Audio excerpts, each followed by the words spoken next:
Good morning. Welcome to the April 27, 2011 budget study session. Can we have a roll call, please?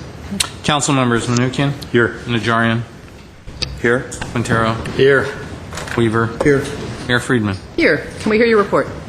The notice for the April 27, 2011 special meeting of the Glendale City Council was posted on Thursday, April 21, 2011 on the bulletin board outside City Hall.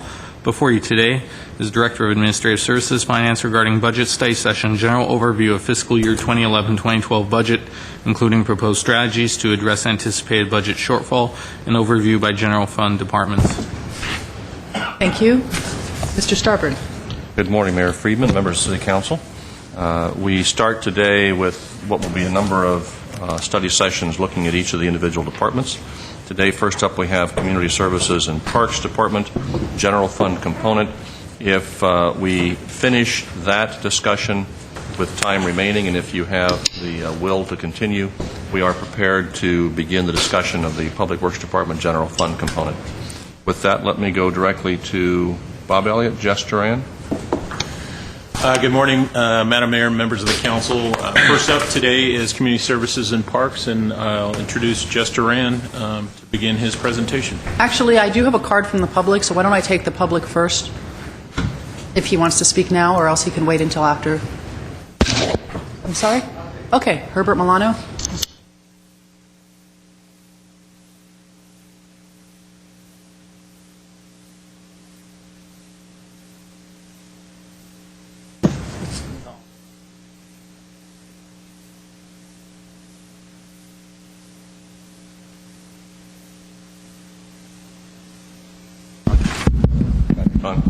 All right. Thank you very much, Mayor Friedman, members of the City Council, City staff. My name is Herbert Milano. I'd like to start very briefly by commending the staff for this particular briefing in the report that I'm looking at. I'm particularly looking at page number 9 of the Community Services and Park General Fund budget breakdown. I think it is a very clear way for us to understand, at least for the general public, what is taking place with regard to the allocation of funds to the Parks Department based on the general fund portion of their budget. I would love to see a similar report like this as a trend during the past several years, ideally 10 years, so that we can see what has actually transpired. By looking at these numbers, it shows that capital improvement is 0 for this particular year, 0 for the following year as well. And it is the trend that I've seen with regard to the core infrastructure of the city that capital improvements have generally decreased as other expenditures take a bigger and bigger bite of the budget. You take a look at this general fund budget and look at the PERS increase from $883,000 to $1,023,000. And this is for a fairly small department. We look at the benefits as well, those increase as well. And I think that is, as you look at all of the different departments as they come before you, you'll see the very same trends. The retirement system is taking a bigger bite out of the budgets, the benefits are taking a bigger bite out of the budgets, and capital improvements will be at 0. As you know from the previous discussion a couple of days ago, you notice that now the portion of the sales tax revenues that the city obtained, where it used to be 50% towards capital improvement, eventually was reduced down to 14% and now to 0. I would love to see, in addition, a discussion not just of the trends as this particular table shows, but also somehow include the rest of the other funds that affect parks and recreation, because by leaving those out, we don't get a full picture of what is transpiring. And I would also, if I may, would like to make a suggestion that we look at parks and recreation as a percentage of the overall budget and as a trend line during the past few years. You look at it one way, and Parks and Recs appears to be like 3.5% of the overall budget. You look at it as part of the general fund, it appears like it is around, 6-7% of the budget. But as a percentage of the overall budget across the years, I think it's important for us to take a look at how some departments have basically overtaken, and I think that Parks and Rec is as important as police and fire. Okay, thank you. Okay. Yours? Madam Mayor, if I could just make one clarification. The page that Mr. Milano was referring to, capital, it's not capital improvement projects, it's capital outlay. And that's the purchase of furniture and equipment that would be above $5,000. So that's just a clarification. You will see the capital for Parks and Recreation in the capital budget, which is a separate fund. Thank you. Okay, Mr. Duran. Thank you, Mayor Friedman, members of the City Council, Mr. Starbird and staff. The Community Services and Parks Department is happy to present our proposed fiscal year 11-12 budget and to initiate or kick off the dialogue. Excuse me. Can I make a suggestion to have page numbers on these things so when we're referred to them? I agree. We'll make sure we do that. Thank I see you. Public Works has. Thank you. I am joined today by other senior managers in the department to help answer any detailed questions you might have about programs and projects. So we have Coco Panosian representing the Park Services section, Joanne Vendito, the acting administrator of Recreation, and Janet Vartanians, our budget officer, and Teresa Alexanian, who is the analyst in our administration section. We did provide you with a detailed organizational chart. It's a lot more detailed than the organizational chart that we have on the slides. The organizational chart is color-coded and depicts the various sections in the department, including the key staff positions.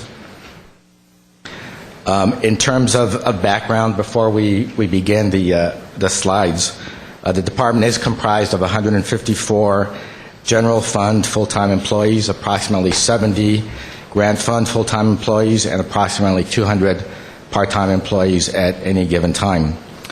Included in our position... I'm sorry, could you go a little slower? Could you tell me again what the numbers are?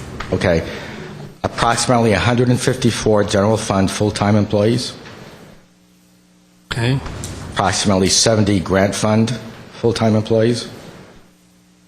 And approximately 200 part-time employees at any time throughout the year.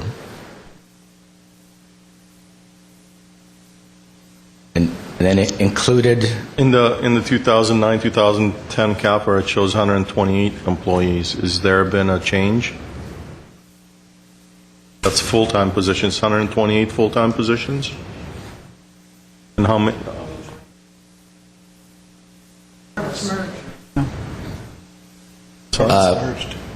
Yeah, the difference might be as the two departments merged, we added full-time employees. And The community development and housing, which one was merged? We put the social services component, CDBG, of what was formerly the Community Development and Housing Department in with formerly Parks and Recreation, and it was just that component. So pieces of Community Development and Housing went into three different departments. Okay. So you're probably getting the So could you give me those numbers again in terms of employment numbers? And where is it in the PowerPoint? I apologize. These numbers are not on the slide in the PowerPoint Okay. presentation. I can provide Please provide. that information afterwards. You need the total numbers again, the 154, 70, and 200. 154 full-time, 70 grant, which won't show up in the general fund because they're grant funds, Right. and then 200 part-time hourly employees. Again, this PowerPoint, I received that approximately, I still don't have it because the internet's not working, and I don't have my emails, but I received it last night at about 6:37 in my phone email. So the next budget meeting is on the 10th, is it? Yes, and we have enough time between now and then. Okay. We're going to work very All right. hard at getting them out well in advance. I can't emphasize the We understand. fact that The I need staff, it though, has early. been working, believe me, I know. arduously trying to get these put Okay. together and give you as much time as we can. Okay, If thank you. If you have the numbers now, if not, you can get them to me. Of the 154 general employees that are full-time, can you tell me how many are management? How many are management? Yeah.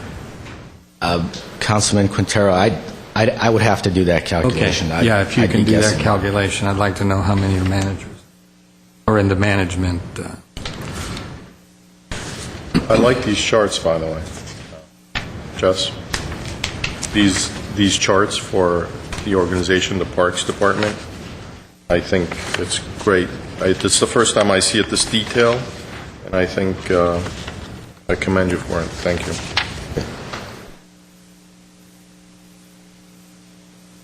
Speaking of the department budget, it includes $13 million in general funds, $12 million in grant funds, and $2.8 million in enterprise funds for a total department budget of close to $28 million. And again, That's the total revenues to the department? between the general funds, which is $13 million, 15 million general fund. $12 million that we receive in grant funds, and the $2.8 million that we generate as part of the enterprise fund, our department budget is $28 million. Are all these numbers reflected somewhere in here? The only thing you have reflected in the slides is the general fund, because this study session is related to general fund. I believe we're going to have separate study sessions related to the non-general funds, at which time we'll expand on the grant fund programs as well as the enterprise fund programs. I just wanted to give you a complete picture of the department's budget. Okay.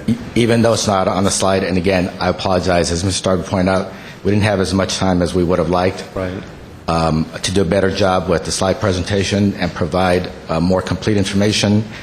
And your request to receive this presentation in advance is a perfectly reasonable request. And again, No, that's not a problem. You're telling me numbers that I don't have, and I can't follow what you're saying, basically. okay, That's it. okay, I understand. And I would have liked to see a departmental budget, a complete department budget, not, general fund today budget and enterprise fund tomorrow budget. So, Let me just respond. The general fund is the component of the budget that, frankly, we have the greatest challenges with. In the past, we've focused on general fund because that's where some of the most difficult decisions you have to make are. We will have every department come through with their individual enterprise budgets, their internal service fund budgets, and all of those. My fear would be grouping them all together. We'll be jumping from general fund to enterprise fund to grant fund, and my fear is you won't get an overall picture of what the general fund looks like and some of the challenges it faces. So that's why we've organized it this way. You've got some very difficult decisions to make. Greatest challenges are in the general fund. Enterprise funds, grant funds, they have their own challenges, but they don't even begin to compare with the level of the challenges in the general fund. So that's why we've organized them this way. Also a matter of timing. We begin first part of the year, halfway through the fiscal year, preparing next year's budget. With the election, frankly, we knew we couldn't really begin to get into it until we saw the outcome of the election, or frankly, we would have been better served starting sooner in the year. But even with that, the department's first focus on general fund, and it's a lot of work pulling that together so you can have the kind of information you need. Then they then begin to work on the enterprise funds, the grant funds, kind of in that order. So that's why we've done it the way we've done it. Okay, let's move on. Thank you, Madam Mayor. And also one more comment on that. In terms of the administration of the department, I wanted to give you an idea of the total budget in addition to the general funds, because it's administering a $28 million department versus a $13 million general fund department. And there's a lot that goes into that, as we'll begin to see. The Community Services and Parks Department is responsible for 39 park facilities throughout the community. That includes 275 acres of developed parkland and over 5,100 acres of open space. This equates to an average of 1.36 acres of developed parkland per 1,000 residents, which is far below the national average. Is this in the slide somewhere? No, again, I apologize. This background information I don't have on the slides. All right. I'll let you know when we begin the slide part of the presentation. But this is all background. I don't want to ask you anymore. These are my introductory comments, if you will. Okay, all right. As it's been pointed out, the departments and the city is taking a new approach to analyzing and developing a department budget and developing recommendations for reductions to present to the council. So it's very different than what we've done in the past. So needless to say, it was difficult, it was challenging. Maybe we'll learn that some of it was a little bit of trial and error. But I can tell you, as it relates to the Community Services and Parks Department, it was very much a team approach and very much a participatory process involving all of the administrators, managers, and the analysts and the budget officer in the department. So I needed and received a lot of help and a lot of input from the key managers in the departments, because they're the experts, they're the ones out there implementing these programs and have a sense of what's going on in the community and what the needs are in the community and what are the most core service of what the department does. Therefore, as experienced professional community service and parks administrators and managers, we leaned on some very basic guiding principles in the development of our recommendations. Those principles included looking at what segments of the community, if we were to reduce services, were more capable of fending for themselves than other segments of the community. We were driven by preserving our ability to maintain safe, secure, and well-maintained parks and park facilities, including facilities for rental to the public. That was one of our guiding principles. And also to maintain safe, secure, and adequately staffed community centers, providing programs and service levels that serve the greatest numbers in the densest neighborhoods and serving the segments of the population that would be most at a loss without the department's services. We tried to identify programs as discretionary that could be considered enhancements of our more core services. We identified programs that could potentially be absorbed by other organizations or segments of the community. So in our mind, those would be categorized as discretionary programs. And we also tried to make legitimate structural changes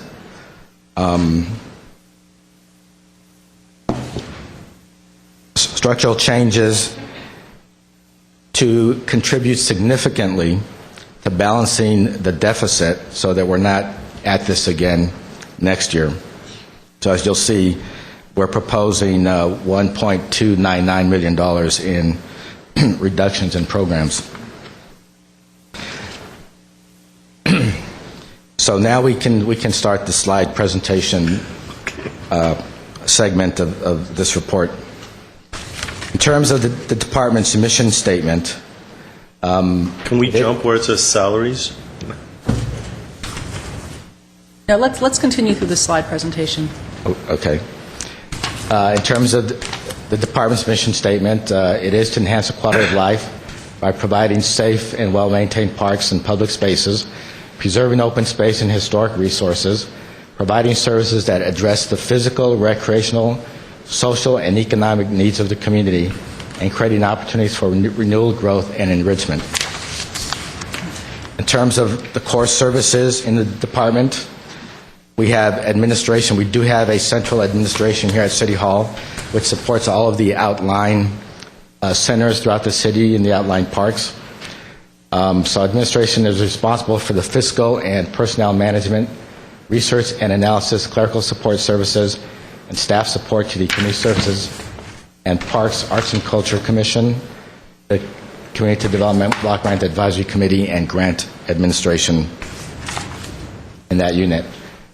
We have the Park Planning and Development section responsible for renovation of existing facilities, the preservation of historical sites, the planning, design, and development of new parks and recreation facilities, land acquisition for the development of new parks and recreation facilities, and the preservation of open space. And our Park Services Department is responsible for maintaining all of those facilities, which include ball fields, historic buildings, our community centers, managing our landscape maintenance contract for the landscaping that we do at all of the non-department facilities, city facilities in the city of Glendale. Then our Recreation and Community Services section is responsible for development, management, and operation of sports and recreation programs and facilities, including parks, ball fields. And you'll see there's a lot of overlap, and that's part of the synergy of the different sections in the department and how they have to work together, where one unit builds a facility, another unit maintains them, and then the third unit is responsible for making the best use of those facilities and facilitating the public's use of those facilities. So Recreation and Community Services is responsible for all of the programming in all of our facilities. Next slide. Then we have the newer sections of the department, which were merged last year. That would be the Community Development Block Grant section, which used to be part of the old Community Development and Housing Department. And as most of you are familiar, it's responsible for the planning, management, oversight of the federal grant programs, including the Community Development Block Grant Program, the Emergency Shelter Grant, and Supportive Housing Programs for homeless services. And through these programs, they're able to target and address the needs of low-income families, including seniors, at-risk youth, and the homeless. And then we work in close collaboration with community agencies to provide these services. So again, you can begin to see a synergy between the new section of the department with the already existing sections in the Community Services and Parks Department. Then the last unit or core service would be the Workforce Development section, which again merged with the Community Services and Parks Department last year, and that section performs grant administration, program development, competitive grant fund development, and operation of employment and training programs and business services. And this section includes administration of the Glendale Youth Alliance programs, or GYA, as we've come to know it, and manages and operates the Verdugo Job Center, which is our one-stop employment and training center in southern Glendale, and then staffs the Verdugo Workforce Investment Board, which is the policy board for employment and training programs.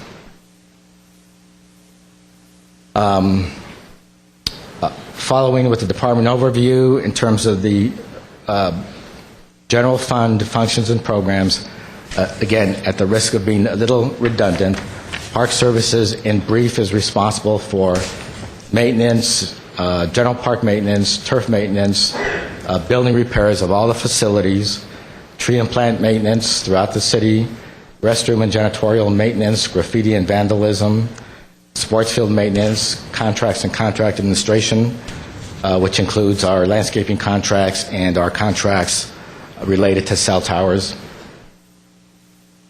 Next slide. Park Services also supports the CIP section, the section that builds facilities from time to time needs urgent support, and so Park Services provides that with their crews of building repairs. Park Services is responsible for pest control, pond maintenance, support to the Glendale Beautiful nonprofit organization, responsible for holiday lights and decorations, citywide event cleanup, preparation and support, and steam cleaning, our sidewalks and parking lots. And then the next major section that we'll be talking about today, it's really just two as it relates to general fund. It's Park Services, and then we'll be talking about Recreation and Community Services. And that unit's primary functions are citywide sports operations, the ARC, including the facility operations and all the programs, Pacific Park, the new Pacific Park pool, Youth Park and Play, the Maple Community Center and facility operations, the Spar Community Center facility operations, the Brand facility operations, Skate Park, the Leisure Guide, which is a major project that we'll talk about, open space and trails, citywide special events, and support to other departments conducting special events, the aquatics program, which is primarily 3 high schools, the wading pools, and the new Pacific Park pool. And we'll be talking about that. Adult sports, youth and family services, primarily serving low-income families and at-risk youth with counseling programs. Club Maple, which is our therapeutic recreation program. Therapeutic in the sense that it's for persons with developmental disabilities. Our day labor center, our day camps, our contract classes, our facility rentals, which is a big operation, our youth and teen programs, concerts and movies in the parks program, and community center special program operations. Under administration, we have GYA administration, which merged into the department last year. We have grant development and management, which includes all of the state grants that we get. Our current portfolio on grant development is $11 million, for example. It includes support to the Capital Improvement Program unit, which is not part of this discussion because those are CIP funds. But it is support to that unit. It's support to CDBG, it's support to workforce, and it's support to the Arts and Culture Commission. That comprises our administration unit. And this is a more simple version of the organization chart. As I mentioned earlier, we do have a centralized administration, and these are all the sections that comprise the department. The next thing that we'd like to present, which is part of the template that all of the departments will be presenting, is reductions since 2007-2008 as a continual effort of trying to deal with our budget situation. In our department, we have eliminated 11.5 positions since 07-08. We transferred 8. Mr. Duran, of those 11.5 positions, how many were management positions and how many were just regular? Again, Councilman Quintero, I'd have to get that information and bring it back. I couldn't tell you. We took 8 positions, 8 project management positions, and transferred them from the general fund to the Capital Improvement Fund, and those positions are charged directly to the construction project costs. We reduced our hourly wage budget for our 5 community centers, for the GY program, and for citywide sports. We eliminated 2 recreation programs, which were significant recreation programs. One is the Links, which was an after-school program that we conducted in collaboration with the Glendale Unified School District. And we also cut out our counselors in training program.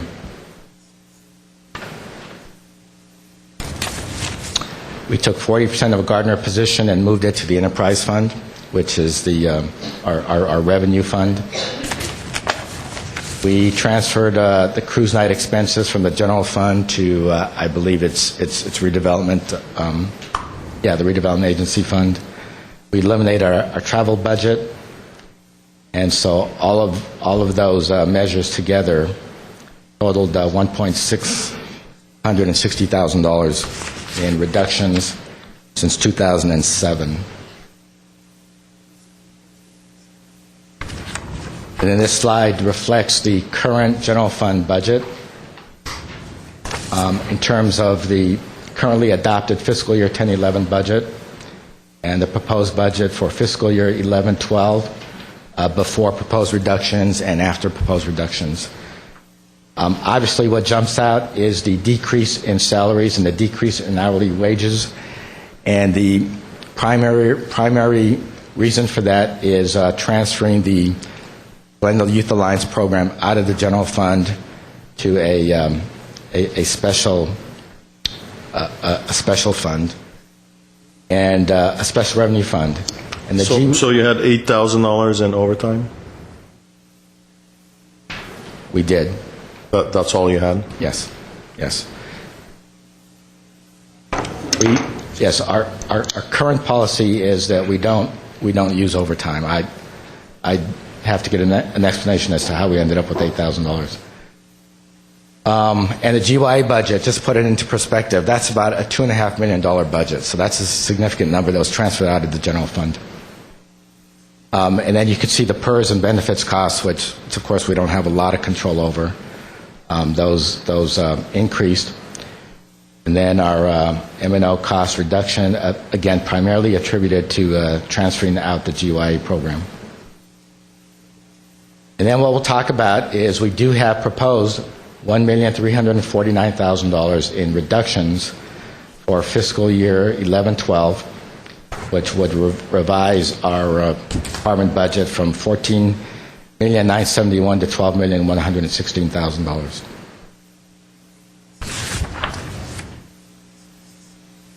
And then to further summarize, Are you going to tell us what the discretionary Yes. discretionary items that you're deducting? absolutely. Are we taking the food out of the children's mouths? And We'll go through each proposed Okay. reduction, including the impact of those reductions, the impact to the community, and the level of expectation on part of the community.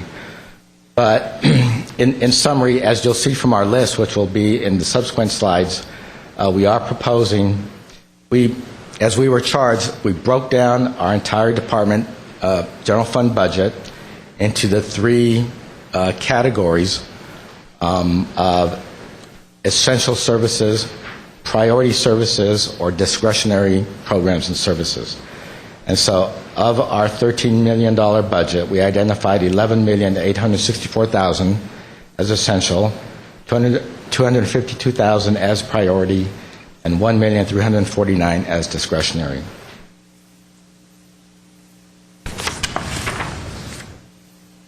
So in terms of essential programs, this is the list of programs that we consider are essential enough to the department and the community and our ability to meet our goals and objectives that we would not recommend reducing. And those programs include contract administration in the park services unit, our pest control program, our ability to perform general building repairs on an as-needed basis throughout all of our 39 facilities, our Arbor Day tree planting program. I might add, we have a total of 70 programs that we identified to comprise our department, so it's a very long list.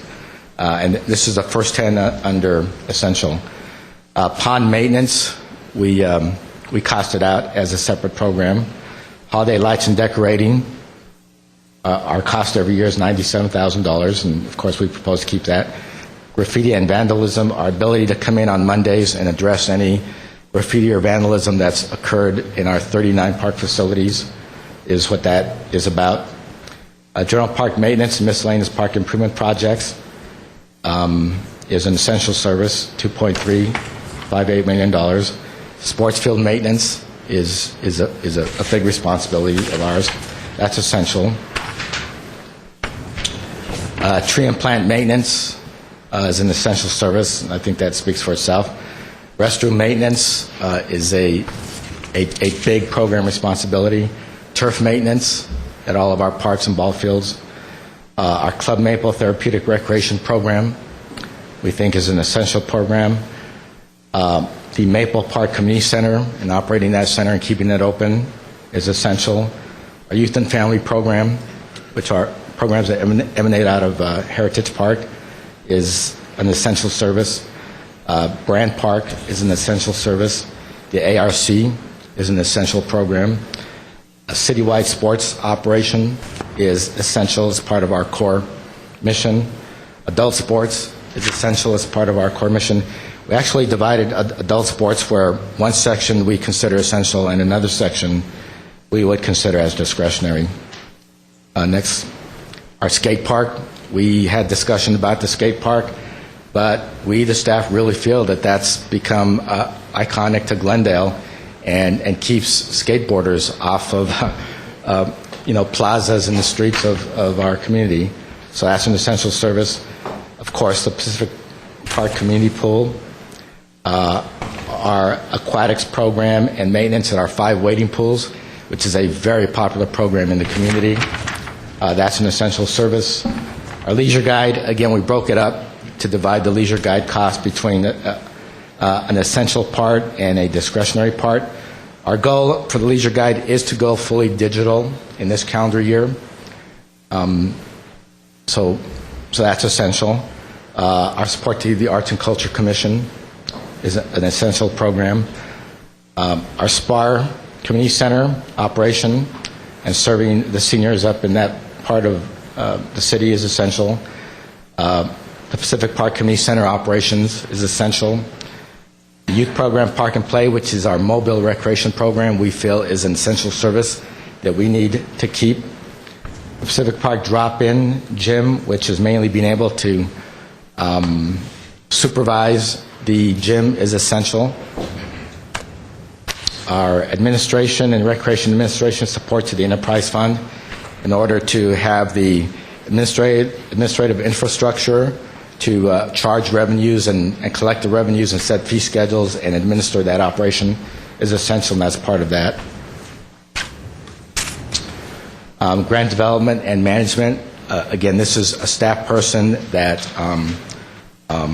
submits grants to the state of California and other agencies to support primarily our capital improvement projects, is an essential service, especially with the budget cuts that we're proposing. Administration to workforce, which is 5% of the centralized admin office. Support to the CIP unit, which I believe is 10%. Mr. Duran, both workforce and CDBG are essentially federally funded programs. So these two items, 50,000, well, both 5458, that is what a person who does this part-time, a full-time person who's only... Councilman Quintero, what we did was we took our administrative office and we applied a cost allocation percentage. And so we estimated that 5% of the admin office generally goes to support the workforce and the CIP programs. The CIP program, for Not CIP, I'm thinking workforce and CDBG. There's a percentage allocated by the federal government for administration. Correct. To run these programs. So in addition to that percentage, now I see two $50,000 items. So correct. How do we get at that again? The limits imposed by HUD and the Department of Labor on what we can spend on administrative support to those two programs is capped. For example, the CDBG program does not have a clerical position. So either analysts do their own clerical work or they rely on central administration in the department to provide that clerical assistance. And so that would be part of this. This would be part of the director's time supporting the CDBG and workforce program. So that's what this is. Community Services and Parks Administration, just in general, is a cost, and that's an essential service. And then General Recreation Administration is a cost, and that's an essential service. Then the GY Administration, $262,000 is primarily the two core staff positions that administer the GYA program, Job Center. And they're the only part of the GYA program that was left in the general fund. Everything else was transferred to a special revenue. The next category after essential are our priority programs. And we feel that Parks, CIP, and miscellaneous support is a priority.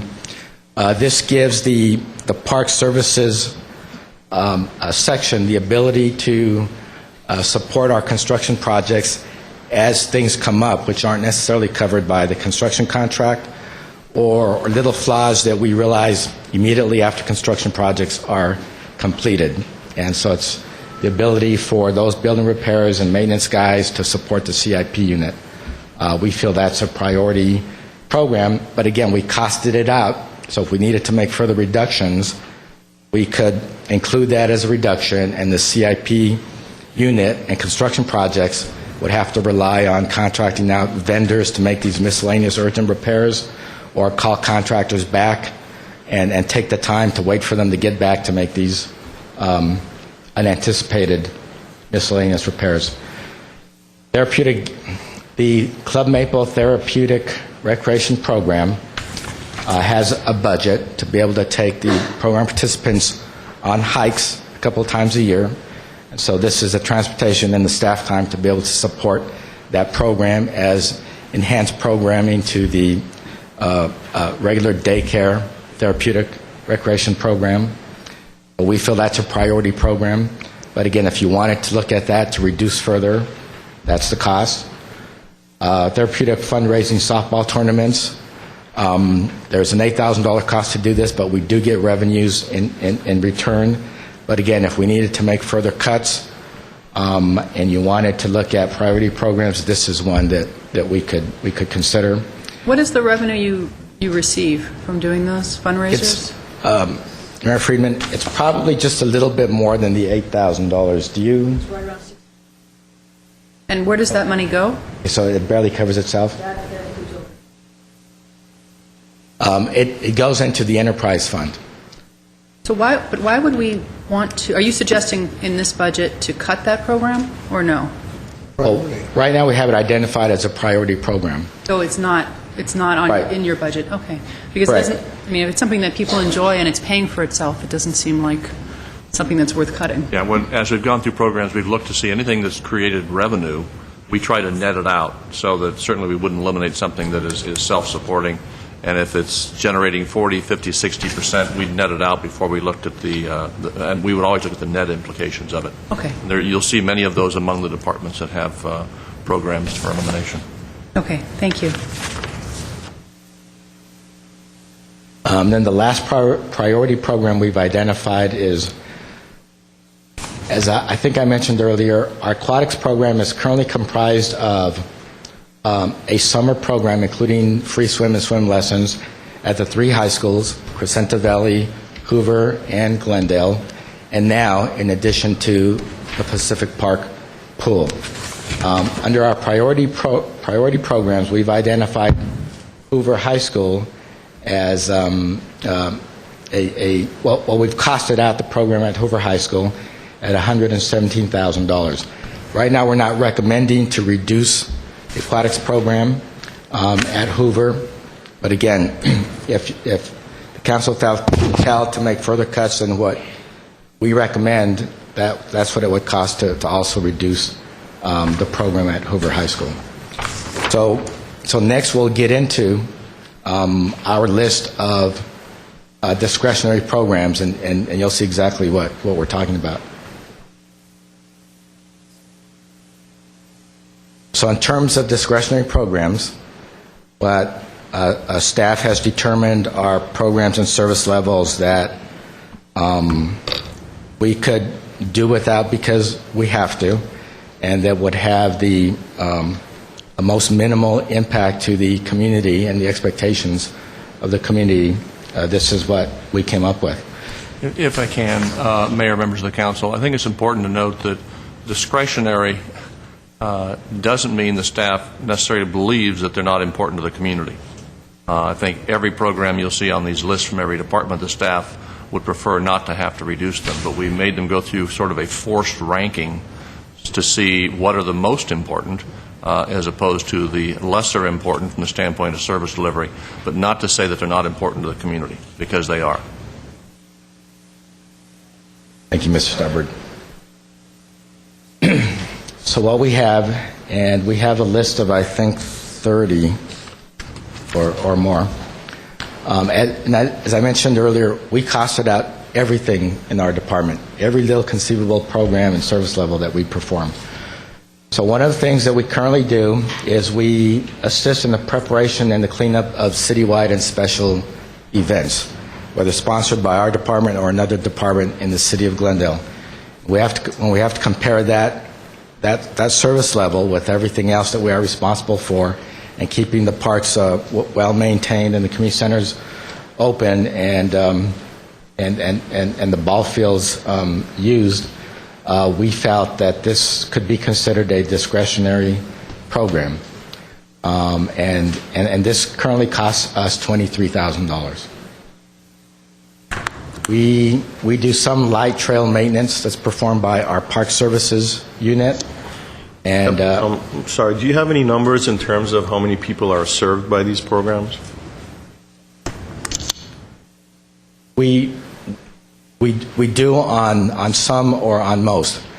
The last segment of our presentation will talk about the impacts of these reductions, and in some cases will indicate the number of persons currently using the program that, of course, won't have those programs available to them anymore. Trail maintenance, we costed out in terms of what the Park Services unit contributes to that. Steam cleaning and pressure washing is the Park Services unit's ability to clean gum, grease, and grime out of the picnic areas, the parking lots, and the sidewalks in our park facilities.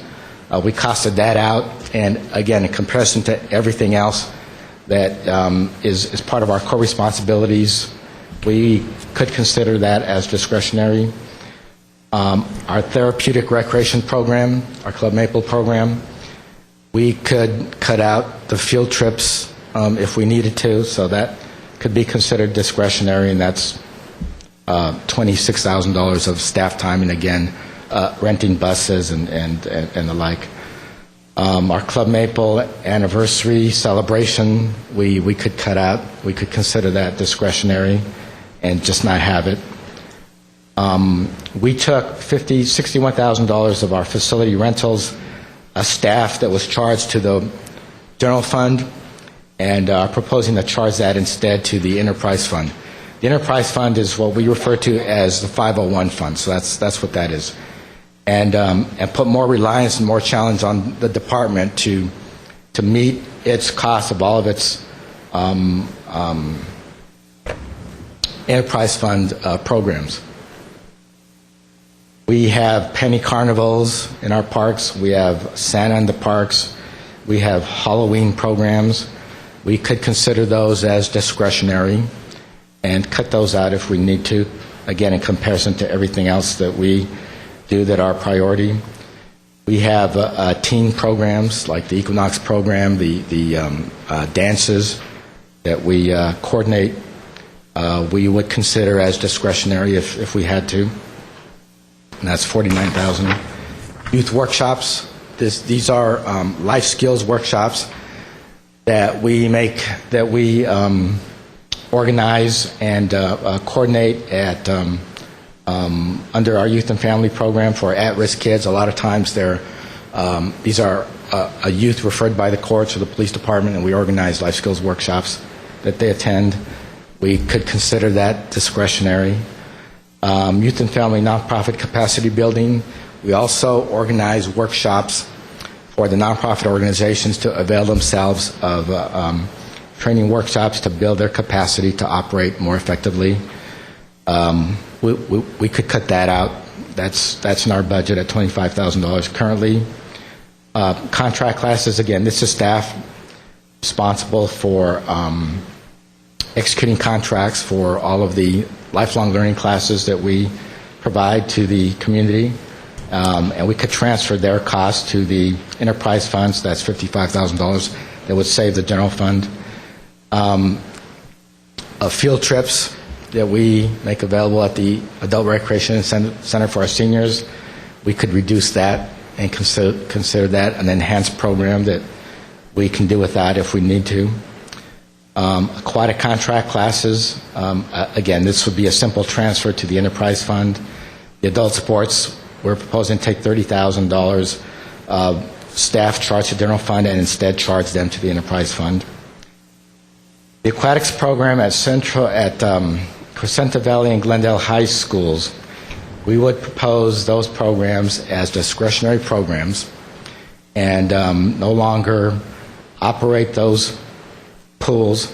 It's a summer program. It includes free open swim and swim lessons, and focus our efforts instead at Hoover, which would have that part of the community covered, and Pacific Park, which would have the southern part of the community covered as it relates to the city's obligation to provide an aquatics program.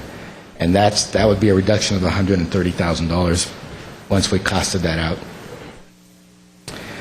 Then there are a series of what we call special events, and special events. including things like Winter Wonderland, the holiday tree lighting, Easter extravaganza, the swing nights in the park, that we could consider as discretionary programs, again, when we compare them to other core services that we feel we must do. And we costed that out at $99,000 for the year. We have the Rose Float. The Rose Float cost $131,000.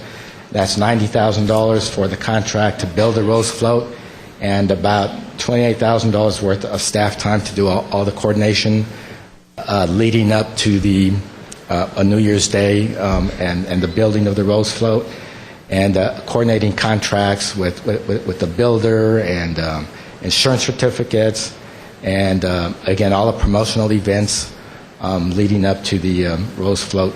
Jess, New Year's. I don't believe that. I've worked on the float 18 years. I know the process from day one until I put it on the parade route. That's a waste of labor. Do a contract. Rose Float Association does a lot of the other. I asked you to break that down for me prior to today or now. And I'm not seeing where you're wasting a lot of staff time. If they're spending $31,000 to put a contract together. Now, the fact that some of the staff comes over and looks at the float, that's labor. They're going over that. They don't need to go over and see the float. They don't need to come over to the VIP reception and put that on. I've been able to raise $50,000 a year to pay the city back. I was under the impression we were paying half the cost of the float, the Rose Float Association, leaving about $50,000, and I sit here and see $131,000. I just don't accept that. I'm sorry. That's correct, and let me clarify that. We do receive an offset of $50,000 from the Rose Float Association. So it would be $131 minus the $50,000, which is the cost of the general fund, the net cost of the general fund. But I want to know the labor. Okay. This is a waste of labor. And if I'm seeing it here, then I'm going to start questioning every department of the city.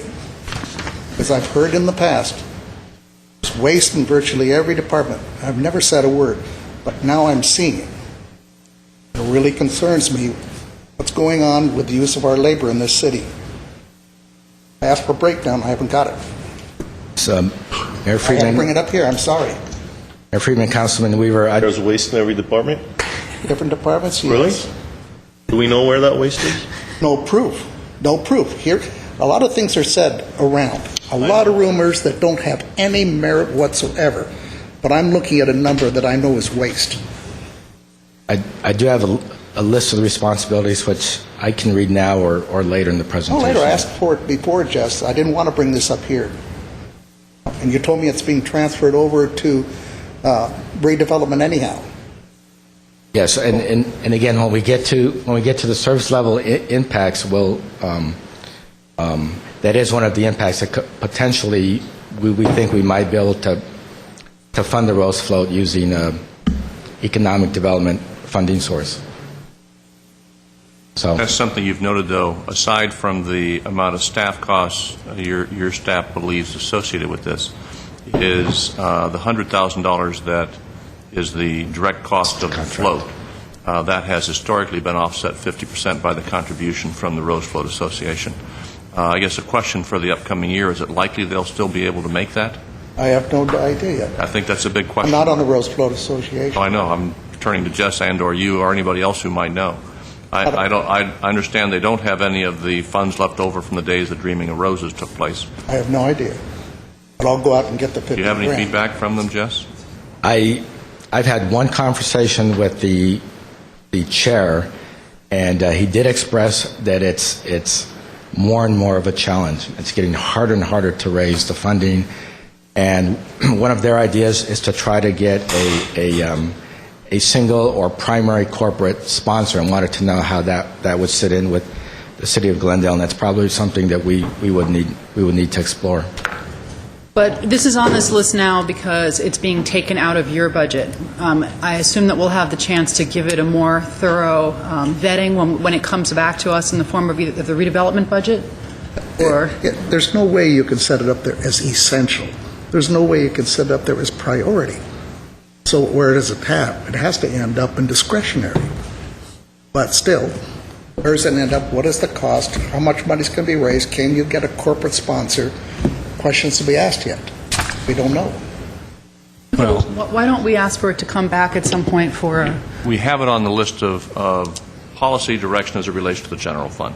Oh, that's One coming later. one option Sorry. that you have is you could look at transferring funding the city's component of the Rose Float through your marketing fund to the redevelopment agency. We think that could be justified. Now, one of the problems is we may not have a redevelopment agency. We still don't know what the state's going to do. Yeah. But assuming that redevelopment continues, you could probably look at the possibility of funding the half or more from your economic development marketing funds. So we have that on one of the general fund policy strategies that you'll see at the end of the presentation once we get through all of the general fund We need to jump departments. ahead. Okay, so let's move on. I was just going to comment, though. I mean, what's essential and what's discretionary, et cetera, that has no impact on me. I see Arbor Day tree planting and Glendale Beautiful events, and they're in the essential column. I see other programs and discretionary that, for me, are essential. Frank, So- I presume that when we're at the end of this presentation, then we'll be asked, what do we think is... Right. Yeah, we'll go back and Essential. we'll go Exactly. through all of these You're these getting the programs. staff. You're getting the staff's assessment. Ultimately, you make the decision. Okay, let's move on. Thank you. The next discretionary program that we're recommending is the Leisure Guide. We are committing to go fully digital in this fiscal year. We currently print 17,000 hard copies of the Leisure Guide, and as I think most of you know, it's about a 25 or 30-page publication. In addition, we print another 8,000 to make available at the various public counters. Many of the persons that rely on the Leisure Guide is our elderly population, and so we would have to condition them to access the Leisure Guide over the Internet, but we're committed to doing that in order to be able to cut down the cost for the Leisure Guide. So this is a combination of the various contracts to produce a Leisure Guide and staff, and so we costed that out at $62,000 that we feel confident we can reduce from that program. We operate a day camp program at our parks, and again, this is a staff cost currently charged to the general fund that we will transfer to the enterprise and commit to greater reliance on meeting our costs during that program. By transferring to the enterprise funds, these camps, these expenditures should be self-supportive anyways, right? Councilman, By transferring them to an enterprise fund, you're just taking it out of this fund and putting it somewhere else, and we're still going to have to pay for it if it doesn't generate income that you expect it to, which it's supposed to generate anyways. It's not general fund, though. Yeah, but what difference does it make? You're still not covering your expenses with the revenues from. Yes, Councilman Manukian, we have a myriad of programs that are enterprise fund programs, and this is one. Some programs are able to meet costs. Other programs, we make a profit. So when everything is said and done at the end of the year, if we have 30 enterprise programs, 15 end the year at a loss, Why isn't it 15 in make there a to profit, begin so it with? balances out. I'm sorry? Why isn't it in there to begin with then? Why is it in general fund if it's an enterprise fund activity? Yeah, to be honest, I'm not sure what the evolution was of why It wasn't yeah. there. All right. And it's probably part of the evolution of how we administer the enterprise funds. I Needless to just wanted to add, yes, sir. Jim, you can say it better than the rest of us. The budget process and the refinement, or Bob, one of you, how we've been tinkering with the budget, putting more where it belongs, whether it's been in the enterprise zone files or whether it's been into CIP or whatever. We've been trying to align it so you're getting a truer picture of what is truly just general fund as opposed to enterprise, whatever. Is that Can you guys say it better? Well, I think So I Ruffy think understands. a lot of these programs, if you go back and look at all of the programs in Parks and Recreation, it could very well be that many of them started out not having significant fees attached to them. I'm thinking of the pre-Prop 13 days when, frankly, a lot of the programs we offered were free. It was post-Prop 13 that... 1975, you mean? 1978. Well, you really, I mean... Do you remember that far ago? Well, frankly, that significantly changed forever the mode of Parks and Recreation, because they moved from what generally was not a significant fee-based operation to more and more charging for their programs. They had to survive. I think Jess is probably right. This has probably just evolved. It may have started as something in the general fund, a general recreation program, a slight fee that wasn't intended to cover all of the cost. But in these days, if you could, the likelihood is you're going to have to increase your fees for camp, or they're going to have to be supported by some of the profits made from other programs. What I was trying to say, Jim, was not just Parks and Rec. I'm talking about the entire budget, realigned where different items are so you get a better picture, streamlined. Understand what I'm saying? That's what I was talking about, the overall budget. And Rafi hasn't been here for the 4 years as this has been occurring, setting up reserves on different accounts, whether it be radios, et cetera. It's been happening over the last 4 years. That's very commendable. I was just asking why is day camp in general fund and not in There's another one enterprise fund. that's going. And I'm not sure there's a good answer to it. Probably the closest we can come is, it's just evolved over time. It started here. And you know, the basic premise is if you're not, each enterprise fund and each program should be self-supportive. If it's not self-supportive here,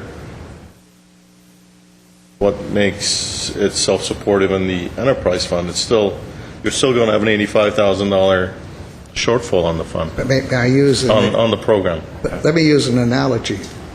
USC sports. The football program supports every other sport at USC. None of them make money. They're losers. So the football program... Well, I don't think very highly of USC football. I know you don't. Well, let's take UCLA. Got about the same problem over there.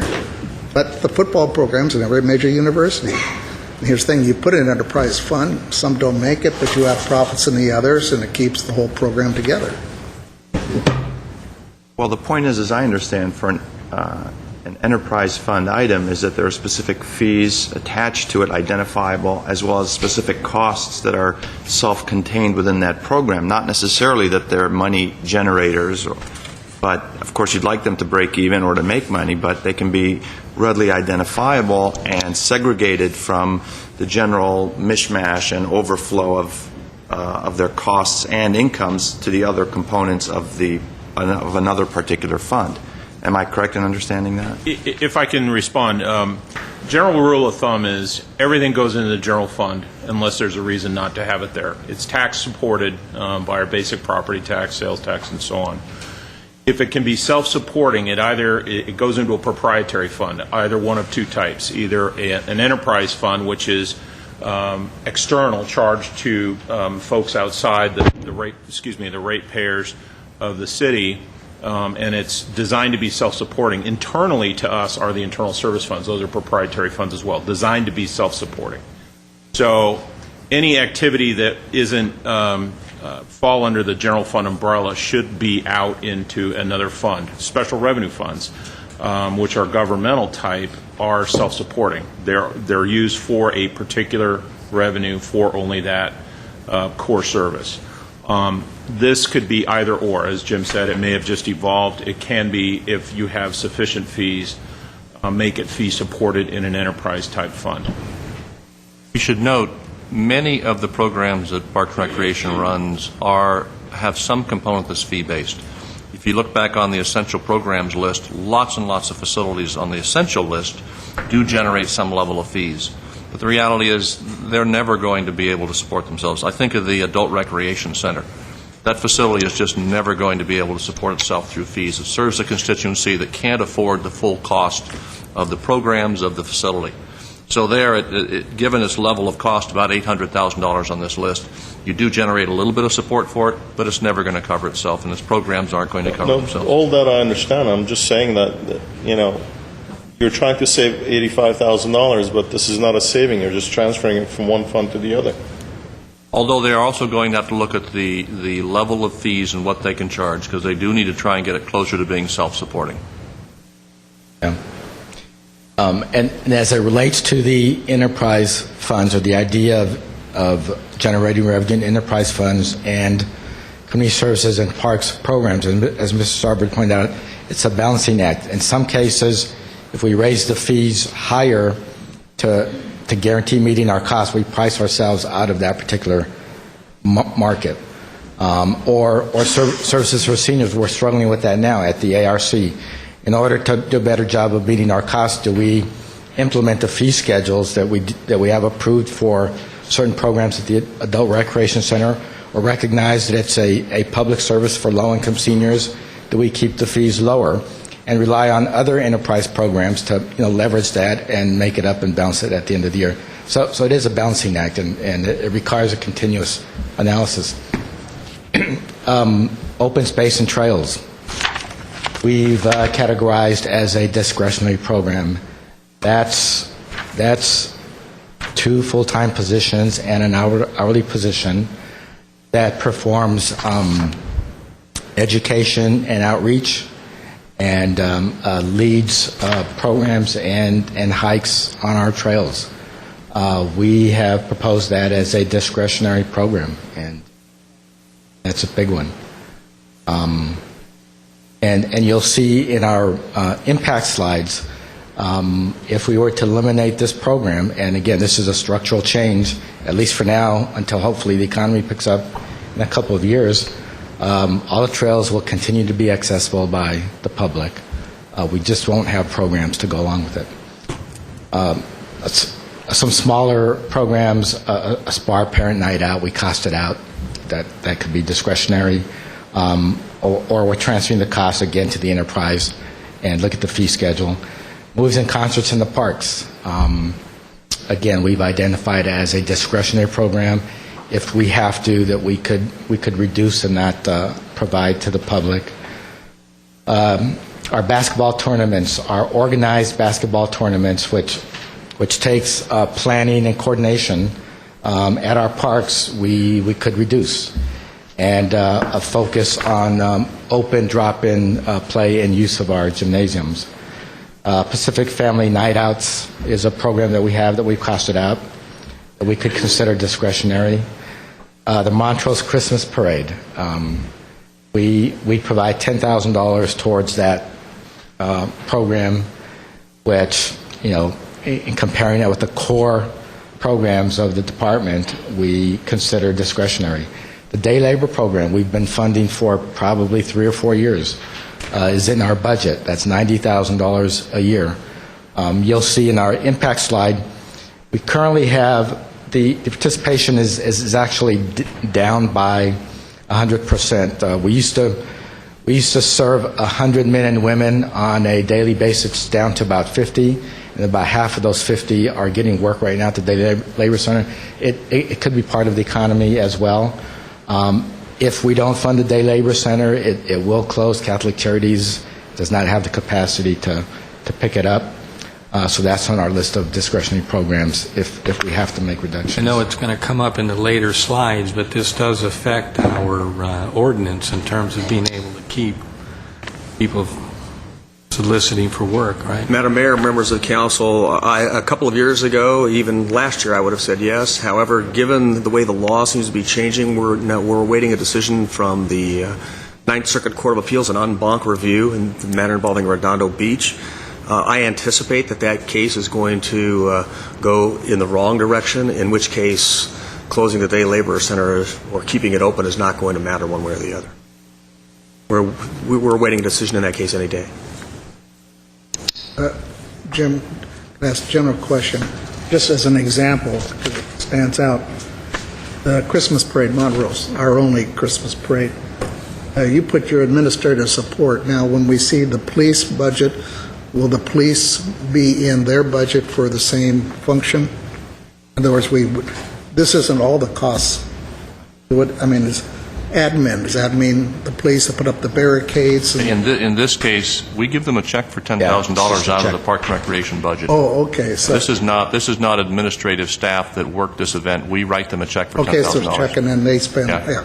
Are you going to have in your impact slide what impact that has? I mean, I don't know if their budget's $15,000 or $300,000. I don't know what impact that $10,000 has on their operation. Oh, is that going to be in your later slide, or? Mayor Friedman, it's not going to be to that level of detail. For example, we haven't had any communications with the organization responsible for the Christmas parade to see how that. So let me just ask you, is that $10,000 going to put them out of business, or is it just going to make it to where it'd be a little more difficult for them? Do you know what their budget is approximately? No. I think we can anticipate, given where the parade has gotten to me. We haven't always written them this check. We began to give them this contribution back when, frankly, they were concerned with the parade going under if they didn't have this kind of direct support. So I think you can anticipate from the parade folks that this could mean the end of the Montrose parade. Really? Yeah. I think that's why we got into this in the first place, as I recall. Well, they should know. Because we haven't always written them a $10,000 We're going to need to support check. find out, and not just from them saying that. We need to really analyze it, because I can't make a decision about the $10,000 without knowing. Yeah, you'll find other components. I think GTV6 that didn't used to provide them with support services now provides them with considerable support services, and they're filming as well. Yeah, last year we began doing that because it was becoming too costly for them to have separate production of the parade, so we began providing that support through GTV6. So this isn't the only component of support for the Montrose parade. Once again, I really need to know the impact of that reduction. Okay, we should sit down with their people and ask them for a copy of their budget and see, what's going on there. Yeah, but I would think, Madam Mayor, any things we're doing for outside entities, like giving them a 10, the earlier they know if they're out, they can start trying to do additional fundraising. If they get up to October, November, and are expecting the $10,000 check coming, and they haven't been working at getting additional sponsorships, we're going to have to let a lot of people know things when the budget's done. In this same arena, Jess, what comes to mind is the 4th of July fireworks up in La Crescenta. Yeah, they've come in. Is this $5,000. Is that on this list, or is that considered one of the... Well, that's in our office. Your That came out of presentation. Parks and Rec. I think Yasmin makes a personal contribution every year. Could the Christmas parade fund come out of the economic development, similar to the Rose Bowl proposition? Oh, you probably get pretty stretched. Recall, we already give the MSPA $15,000 a year from our economic development marketing program. Each business area gets $15,000, the five. So you do get to a point where you have a problem spending redevelopment agency funds for operating costs. So we've always viewed that as a contribution to the broad marketing. There is an opportunity, potentially, though, with the opening of the farmers market, the Trader Joe's? Yeah, Trader Joe's facility. There will be an annual lease payment. Now, the problem is we've had to put more money into the grading, the wall work up there. So you may recall we have about 4 or 5 years of repaying the increased cost on the groundwork that was done for that project. But in time, there will be upwards of $200,000 a year generated off of that ground lease. That'll go on and on and on. So you could have an opportunity to fund these kinds of programs that are related to that area from those ongoing resources. Could we take a loan against that to pay that for the next 4 years? Certainly could. Frankly, my view has been those monies should go into a separate fund where we can track what they're being used for. You may have parking lot improvements you'd like to make. Remember, that property was originally purchased from the parking fund for parking. It's generating $200,000 a year. There will no doubt be a call at some point for the need to improve some of the parking lots, to maybe purchase a piece of property for a parking lot someday, that you could begin to build up a fund that could benefit that. These kinds of expenditures could certainly come out of those funds as well. Okay. Let's just keep that in the back of our mind as an option this year. But let's first find out what their budget We will is. follow up with the parade group and find out the implications of this and get more detail on their finances. Okay, thank you.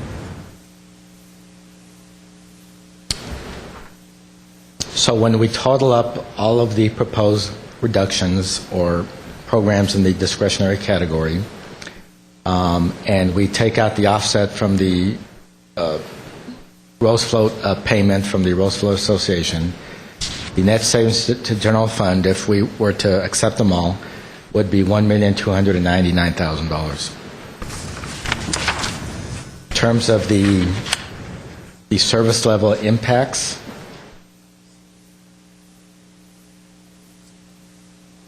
and I organized these by the biggest numbers first, smaller numbers last.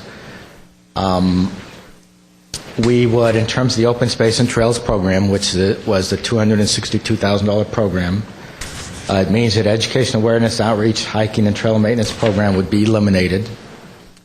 And to maintain a semblance of the program, there would be a greater reliance on volunteers and grant development, and that the public would continue to have full access to the trails.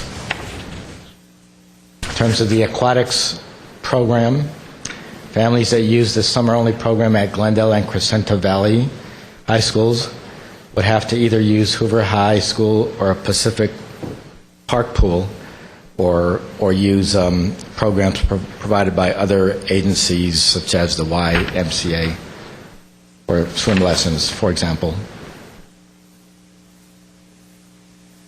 In terms of the special events, the impact would be loss of the city tradition, opportunity for community participation, the community to come together, community engagement, social interaction, and physical activity. Is the holiday tree lighting the one that we do in Perkins Plaza? Yes. Including the trees, probably. I don't think it includes the tree. I mean, not from our department's budget anyway. Yeah, the trees included in the Public Works budget. Oh, we'll get to that next. In terms of the Rose Float, loss of a community tradition, again, unless another funding source is identified and secured. Excuse me. The day labor program, as I indicated earlier, that the center would close based on feedback that we do have from Catholic Charities. And men and women would have to resort to another means of finding work. And you said there's how many now using the program? There's about 50 a day. 50? 50? Yeah, 50, using the center, and about half of them will get work on a daily basis. So 25, it's serving 25 people Yeah. a day. And what's the cost per year again? $90,000. The city pays for the full cost. Catholic Charities isn't capable of contributing. Well, this program used to be funded by CDBG, but a few years ago, at Mr. Yosefian's insistence, it was moved to general fund, or however it's funded now. In terms of the number of people that are there, it depends on the season. In the summer, there's many more that show up. Sometimes everyone is taken, especially on the weekends. Everyone finds employment. There's maybe one or two people left at the end of the day, and other times no. It depends on the season and construction activity, moving activity. Saturdays and Sundays are particularly... my concern here is that if this place closes, then that means the U-Haul, Dunn Edwards Paint, of course, around the Home Depot, we're going to have more and more issues with men, and very few women, but mostly with men out on the street finding employment. So. Well, I mean, not to argue, because I think it's a good program, but as someone who goes to Home Depot quite a bit, there are already lots of people standing around Home Depot looking for work and Dunn Edwards. So I'm not sure. It doesn't seem like we've really driven them all to the laborer center. No, but it does give, it is an outlet for a homeowner to go there and know who they're working with. I mean, everyone that goes there has to be registered. Their names are put into the docket, et cetera, so you know exactly who you're getting, and it's not a hit or miss, and you're not swamped by people as you are at the Home Depot. Mm-hmm. Okay.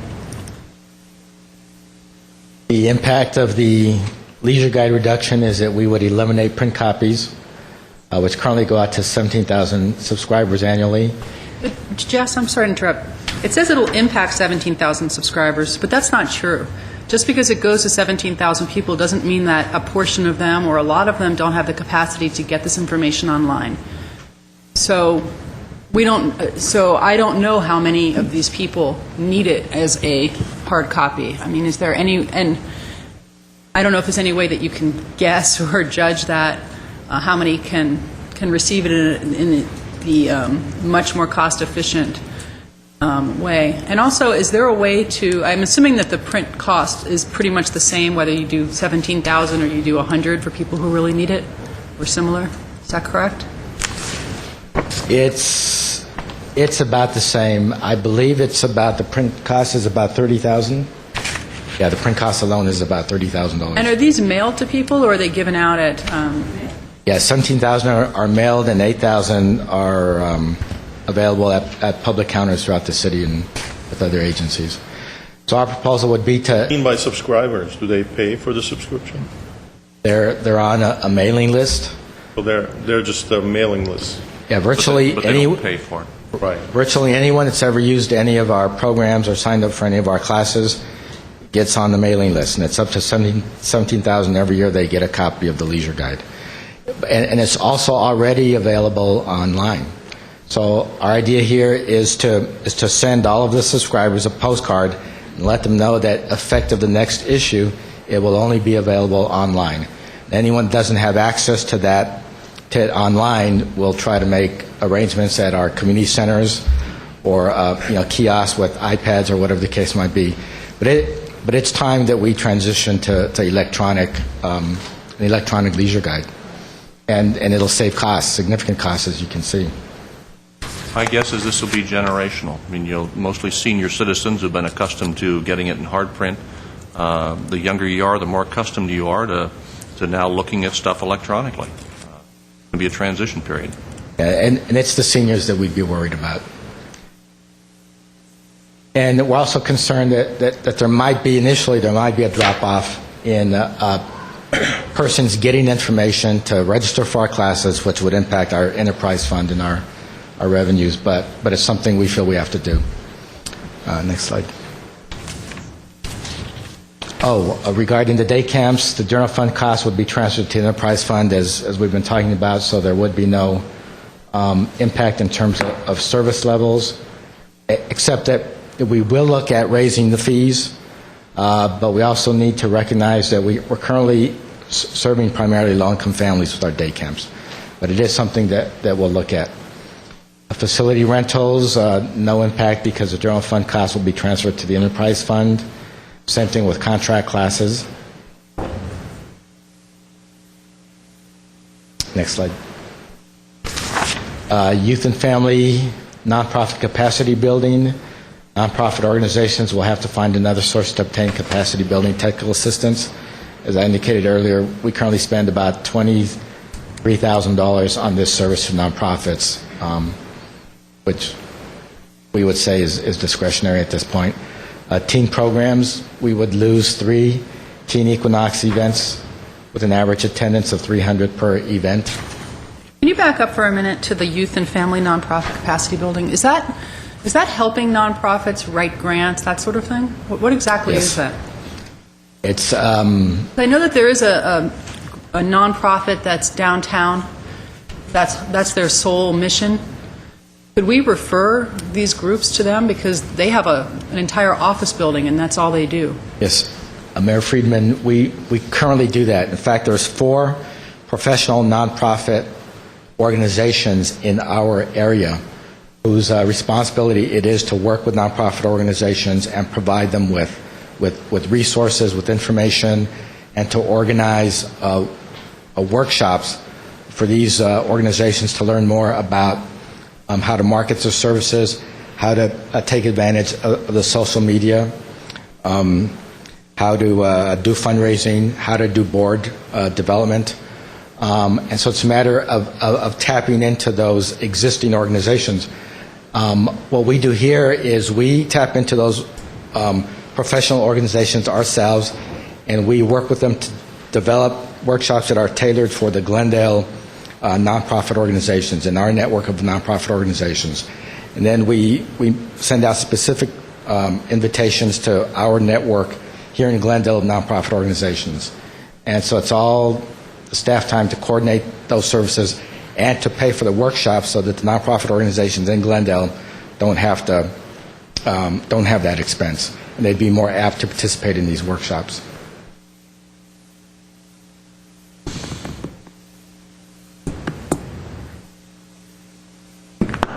Did that answer?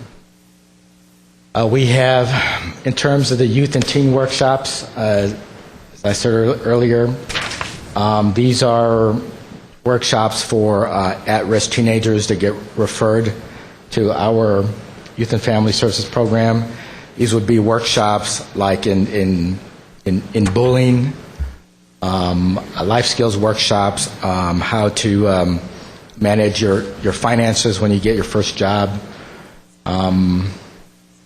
those kinds of life skill workshops. This is exactly the kind of program which, for me, is impossible to be able to evaluate here or make any kind of decision about, because they may serve 300 people, but I have absolutely no idea whether they're serving them effectively and whether the teens that are going to these programs are getting those life skills or whether it's impacting them in the future. We have no way of knowing. I mean, are they going and, sitting in the back of the classroom, on their iPhone the whole time, or, or reading? What happens to them later? And until we come up with a way of having some sort of evaluation for these programs, we're just doing something because it seems like it might help without really knowing. And they sound great. They sound like great programs, and my guess is that if we evaluated them, we'd see that they did have an impact on these youth, but we don't know that for sure.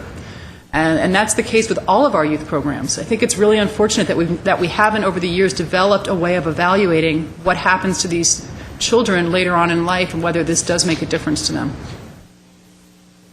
Do we have anything, Jess? Over the years, the staff maintained any records on post-program evaluations, what's happened with the youth?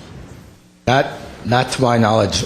What we do with the CDBG program, for example, in our youth programs, we require the recipients of the CDBG funds, nonprofit organizations, to develop outcomes that are measurable, but they're not long-term. For example, of the 100 youth that participated in this training workshop, at the end of 1 year, how many of them were not arrested for the year? Or of the 100 children participating in this after-school program, how many of them increased their grade level by one grade? Those are outcomes that we require for the CDBG social service providers, which we could begin to do with our own programs in our own department. That's something that we can begin to implement. Well, we really need to, because we could be wasting our money on some of these programs, and other programs might be very effective and we should be looking to expand them. But for now, we're presented with this list of programs that all sound great, but might in actuality be a complete waste. So it's something that we really need going into the future, and I don't know how quickly you can start putting that together, but I'm going to really want to see that in every budget, every upcoming budget.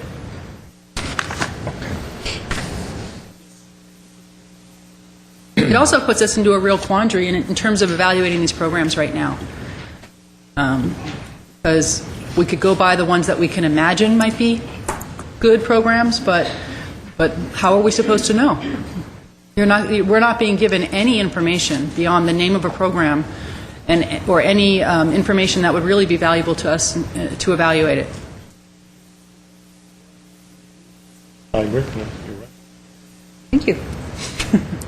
Unless these are your recommendations. I mean, unless you've done this and you're telling us that these are not worthy to be continued funding, Well, they should be on the chopping block. Well, in this particular case, absent that type of information, we're making an assessment that if we don't provide these programs, that other nonprofit organizations in the community might be able to offer these programs instead of our department.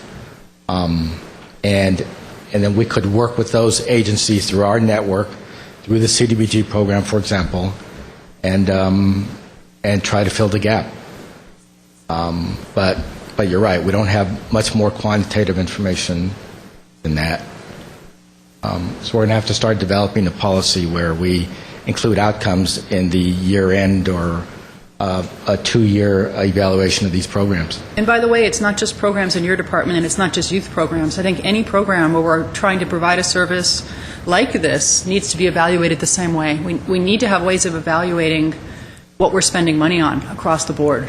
Performance indicators. We need performance indicators and we need metrics for all of the services that we provide. You know, whether it's a library service, whether it's a service in your department, whether it's in public works, we need to know if we're doing a good job and if we, where we need to do better. Of course. Mr. Quintero? I don't believe it's the case, but we're not going to be asked to make any decisions today.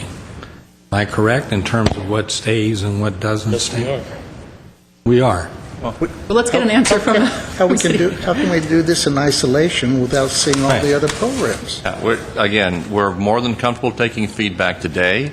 If there's something that at this point you're saying, boy, I really have concerns about this, but ultimately, after you've seen all the general fund departments, then you ultimately have to tell us what stays and what goes. But that'll be in a different spreadsheet, right? Showing all the Yes, for example, discretionary. we will have copies for you for every department in the general fund, all of the items that have been suggested for reduction and all the items that are being suggested to be funded. And you'll see all of the strategies in the general fund, and you can tell us whether or not you want any of them included and to what degree, any of these individual programs you think should be funded and to what degree. Now, at this point, if several of you told us, boy, I got concerns about this, I want to see more information, we begin working on it so we can provide that to you before we get to the end of the general fund budget discussion. I think at the end of this presentation, I would like to go back and go through some of those programs. I'm not prepared to talk about all of them, but there are a few that jumped out at me. Okay. And I'm sure that everybody here has the same desire. Sure. And then we Right. But look, what concerns me is that we're going to be talking about even possible elimination, but we haven't looked at the employment picture. We haven't looked at how many full-time employees do we have again? 1,903? Is that right? Full-time positions in the general fund? Right, so we have 1,903 fully funded positions, and I'm sorry, that's across the city's workforce. right, Yeah. right, across the All city's departments, all workforce. funds. And yet, when are we going to discuss those positions, and when are we going to have some metrics as to who's there and what do they do? That's why I asked for this flow chart. I'm not going to just be looking at cuts without looking at the total workforce picture and what's going on in that area. And you have to look at the whole budget, not just Yeah, and general you have to fund. look at the whole budget, not just parks or I general don't fund. disagree. This is the first step in one piece of many, many pieces you're going Right. to get over the next month and a half. All right. But what we've tried to do here is, and this was a request coming from council last year, is we want to see programs, not necessarily, because if you cut a position, you affect a service and you affect a program. So every program, every position relates to some service out there on the street or some support for some service. What we've tried to reflect here is how the resources break down on a programmatic basis. We also have, for every one of these programs, what will happen in terms of people if you eliminate it. We can provide that for you as well. But everything relates to people in the general fund. The general fund is over 80% people services. So any effect on a program is going to relate to people and positions, either full-time or hourly. Well, I'm just thinking of when we see all the different departments, some departments, we may decide to take a bigger share of the cut, save some of the discretionary, move the priority up and take more out of another that is priority. And we won't be able to do that until we get these kind of briefings from every department, see it all kind of put together, and then start to make adjustments in the rankings. As you said, Mayor, when you look at you want to go back and look at some of those. I even had a question on an essential one. At least I want to ask questions on it. And we'll do this, because this is what we work with. I've asked Yasmin to get copies of this for all of you. But we look at the essential, priority, and discretionary. Every one of those programs has numbers of bodies attached to it. So We'll get you copies of this form, but this is what we work from, which has the budgeted amount, any cost recovery, so we make sure we're dealing with net figures, and it has numbers of bodies attached to every one of the programs. So if a program gets eliminated, we know how many full-time positions, how many positions that actually have people in them are affected, and how many hourly positions, full-time equivalent, are going to be affected. And we'll provide that to you, so that all of these, you can go through and talk about people and reductions in people, but every one of those positions relates to a program somehow that won't get done if we don't have the people. Well, that's what you're saying, Mr. Starbird, that it won't get done. But, you know, you have to persuade me that it won't get done. I mean, and I don't mean to pick on this department because I think they do a good job. It's the first in the barrel. But, right, and they're the first in the barrel. But, I mean, here's a manager that manages 11 people. There's another manager that manages 20. So, you know, I mean, this is, to me, what we have to explore. This, to me, is the nuts and bolts of what we're doing before. I mean, we're immediately going into, we're going to have to decide between this cut and this program and that program when we're not looking at this. We're not looking at this flow chart and what efficiencies we can provide with the workforce that we have. That's... Well, if a manager has 20 people under him, those 20 people could be doing 3 or 4 of the different things we're talking about up here. Within his programs under him, he might have 2 or 3. So if I'm just looking at the number, isn't going to say it. We have to get to the programs. Out of the programs will fall the bodies. So that manager has 20, might end up with 15. But to tell you the truth, I wish we would have started with another department. Let's put it that way. Instead of starting with Parks and Recs, I would have been more comfortable starting with other departments, Water and Power, Public Works, whatever. Just wishes you were, too. I'm afraid... Frankly, I thought you'd have more sympathy because we were first, but maybe not. Well, and Mr. Quintero's issue he's bringing out is a fair one, and that is, as you look at the organizational chart, can you take 2 units and combine them and have fewer people having to manage and supervise them? That's a fair question, and it's something the staff has to constantly be looking at as they're looking at these programs as well. I mean, the direction of the departments are, we have to find ways to reduce costs, not necessarily reduce programs. These reductions only amount to a little over $3 million. I know they have huge implications, but in a budget that is $18 million out of whack, this is about a little over $3 million of that. So, but this issue of effectiveness, span of control, how many people does it take to manage a unit, that is something every department is looking at and should be looking at. And we're more than comfortable getting into that conversation with the organizational charts, and we can have those conversations. Question: how many of these positions are not filled? You'll see that on the organizational chart and in the work that we work from. Organizational chart? Yeah, you'll note on what Jess has provided, we note when a position is actually vacant on here as well. So it's shown on the organizational chart. You've been given the green component. Oh, okay. It says vacant. Yeah, you'll actually see positions that are vacant. We track vacant positions, filled Okay, positions. how many vacant positions are there in total? 1, 2... At any given time in the general fund, in the neighborhood of 60 to 70 positions will be vacant. And again, we're counting on them remaining vacant in order to meet the $4 to $6 million in savings from our hiring freeze. It has been our cushion. Is that reflected in what we've seen today? Well, the vacant position? Remember, we start with a budget that has all of the assumed vacant positions filled and funded. And then we have taken from that what we anticipate we could save through the hiring freeze. So if the hiring freeze anticipates a vacancy, then yes, we've tried to capture that if you look at the savings that may come from a program as well, because we don't want to be double counting. We don't want to assume that we save something in the hiring freeze and then we save from the same position in one of the programs. But unlikely, the hiring freeze is a pretty gross number about what we think in the course of a year, because it's not always the same positions. They change depending on what positions get filled and which ones are frozen. Does every department have a financial support unit and a department budget specialist? Oh, yeah, most departments do, if not all Doesn't departments. finance take care of that? Well, these are people in the departments that are actually helping to manage their budgets. making sure they're staying within their budgets, working on their budgets, working on everything fiscal. They relate to the finance department, but no, the finance department doesn't do everything at the operational level. There's a PC specialist. Doesn't IT take care of their PCs? The PC specialists, they may be shown here, but they actually relate to IT. They're people on site because of the number of computers they may have, as opposed to having everybody in one location. Right. They'll be assigned to the particular departments. So it's not a separate position that is outside the IT department? No. Let's continue through the PowerPoint. We can go through the organizational chart afterwards. Another program that we identified as discretionary was steam cleaning and pressure washing. And this relates to the parking lots, walkways, and picnic areas, which would, as a consequence, not be as clean as they currently are and may become less desirable to the public if we cut that service out.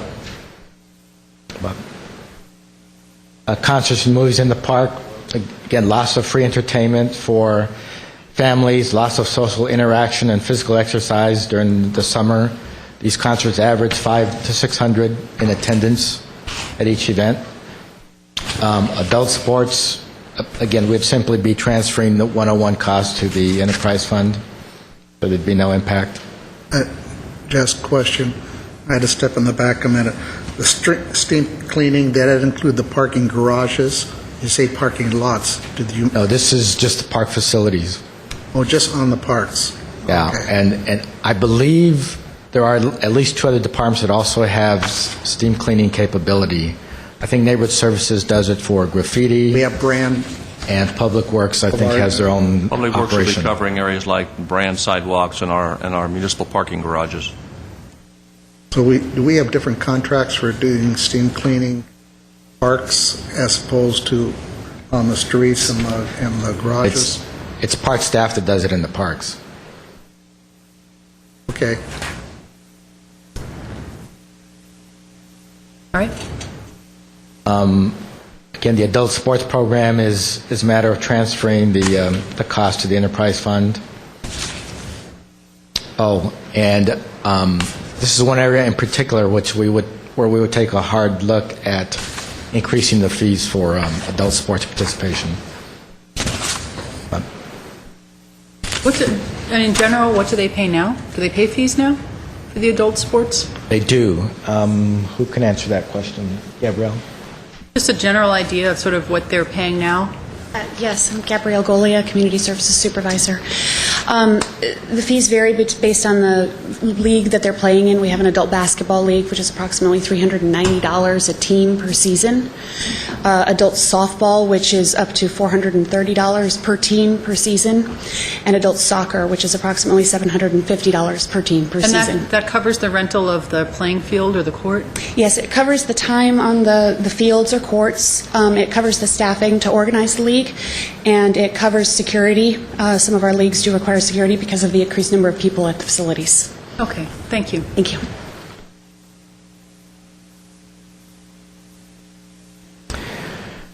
We talked about our therapeutic recreation program field trips. We have 30 participants enrolled in that program that take those trips that would not have that available to them if we cut it. Talked about our basketball tournaments at our community centers, which affects about 200 youth that currently participate in those programs. Next. Let me ask a question, Jess, on the adult leagues and as well as some of the aquatic events. Do we have an option to raise the fees associated with those and keep those programs, or is it just a cut it and lose it type of thing? I mean, it seems to me that should be an option as well to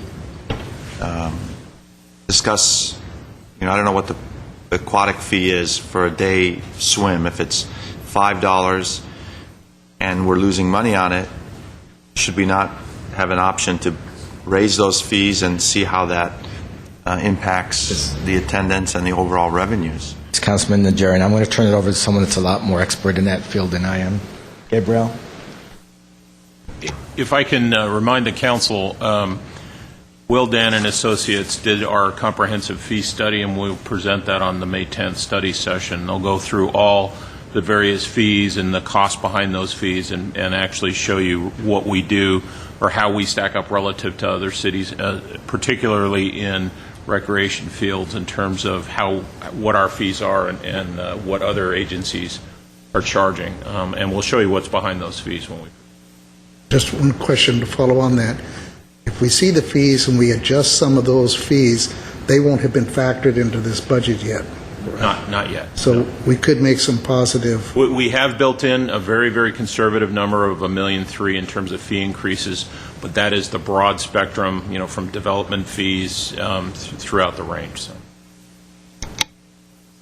In response to your question about the aquatics programs, traditionally pools are not self-supportive, even if you charge large fees. The cost to operate a pool and the cost to staff a pool with qualified, certified lifeguards generally outweighs any fees that you could bring in between utility costs and staffing fees.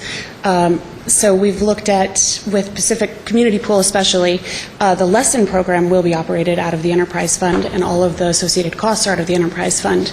But at the high school pools, we would have to raise our fees from right now approximately 50 cents per child to enter. It would probably have to go up to near $10 per child to enter to be able to cover the costs of the program. 50 cents per child? Yes. I find that to be extremely low. $10 may be on the high side, but maybe that's something we can discuss when we see programs that are on the chopping block and we get into the bloodbath that will occur at a future meeting. We can discuss opportunities to sustain them, along with that Wildan report maybe, and see where we are with all that. Well, I might add, there may be programs that aren't on the chopping block that, frankly, may be able to bear a greater fee. In part of our discussions in going through the priority listing, for example, adult recreation leagues, whether or not they can bear additional fees or not is a question. In my view, adult recreation, the leagues, ought to be able to be more self-supporting than you would expect a youth pool program to be. Certainly a youth pool at Glendale High or Hoover, where you assume the families don't have the kind of abilities to either have a pool or get to the beach or do those kinds of things. And that may be further conversations we want to have. First blush, as we went through the priority listings, was that maybe we should be moving programs like adult leagues from essential to discretionary because they could be supported by more fees. The staff's view was those programs, frankly, were more important, in which case the Glendale High School pool got moved from, I think, a priority position down to a discretionary position. I wasn't part of the discussions with staff. That was the feedback after the Parks and Recreation staff discussed it. But that may be something you want to look at further. It may be that you can bear more increase in adult leagues in order to support this kind of a program, where you really can't take a big increase in fees or you won't have any kids going. And my experience is that many of the adult league participants are not residents of Glendale, that they come from surrounding cities. So I'm a little less sympathetic for those folks. They're not voters. In terms of raising fees, and I think the level of facility that we provide them in Glendale, not just the field itself, but the entire surroundings and the amenities that we provide are certainly better than something that they could get, let's say, in an Eagle Rock or a Silver Lake area or whatever. So when I think about that, I'm a little more inclined, despite what Wildan may advise us or recommend, in my mind, I would certainly take a shot at raising fees, either to cover the expenses or to generate a little bit of surplus that we could then distribute to some of the other more sensitive programs that we're concerned with. That's my basic philosophy. And that is the recommendation of the staff with its discretionary funds in the adult sports section, is to transfer that money into the enterprise fund and raise those adult fees to accommodate it. I should be working for Parks. Thank you. You could charge us a fee.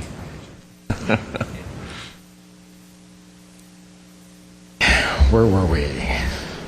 Tournaments. We talked about tournaments at our community centers as discretionary, and that would impact approximately 200 youth that participate in those programs. Preparation and cleanup at citywide events, we talked about as a discretionary program, and it means that park staff would not be able to provide logistics and cleanup support for citywide events, and the event planner would be responsible for this service if not provided by our department. Maple Park, or Maple and Pacific what I call extracurricular programming, i.e. Halloween, Santa, penny carnivals, family nights, etc., would result in a loss of free family events for low-income families. Penny carnivals held 3 times per year, involve 300 participants at each event. Halloween incentives are 100 to 300, and family nights held each month serve 15 to 20 families each month. About things like the Relay for Life. I know we have a significant number of staff up there. We in the budget? We actually don't. Or if we do, it's volunteer hours. Anybody up there is volunteer. It's all volunteer. That's great. We talked about field trips, both at our senior programs at the IRC and under our therapeutic Club Maple program. If we reduce those programs, if we consider those to be extracurricular things, that would impact 125 to 150 seniors and 30 developmentally disabled clients.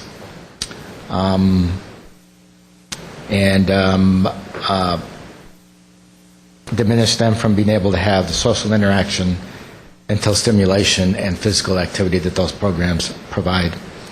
Montrose Christmas Parade, we need to do more research on that, but it would either have to be scaled down because of the loss of the $10,000, or they'd have to find another funding source.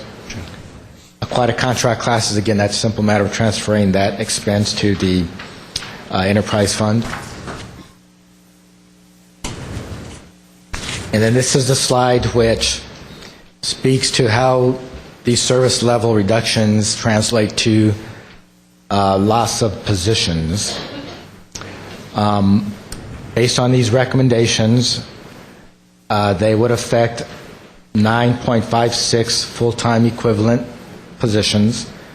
That would include 4.81 full-time salaried positions, and of those, the entire 4.81 are currently filled positions, and then it would involve 4.75 hourly positions.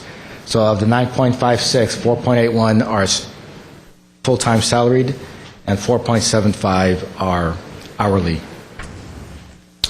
In terms of M&O reductions, our recommendations total $401,000, including $204,000 just in contractual services. And to summarize again, the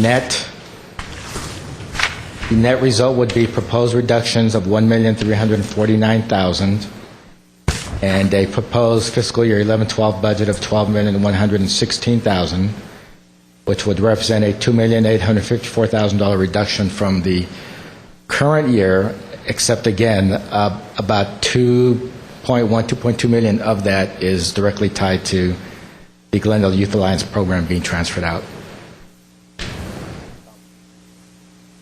to be accounted for under a special revenue fund. Next. And that concludes our presentation. You haven't made comments. Mr. Quintero. Could you give us a little more input on the 9.5 FTE reductions, full-time employee reduction? Who were they? What? Mr.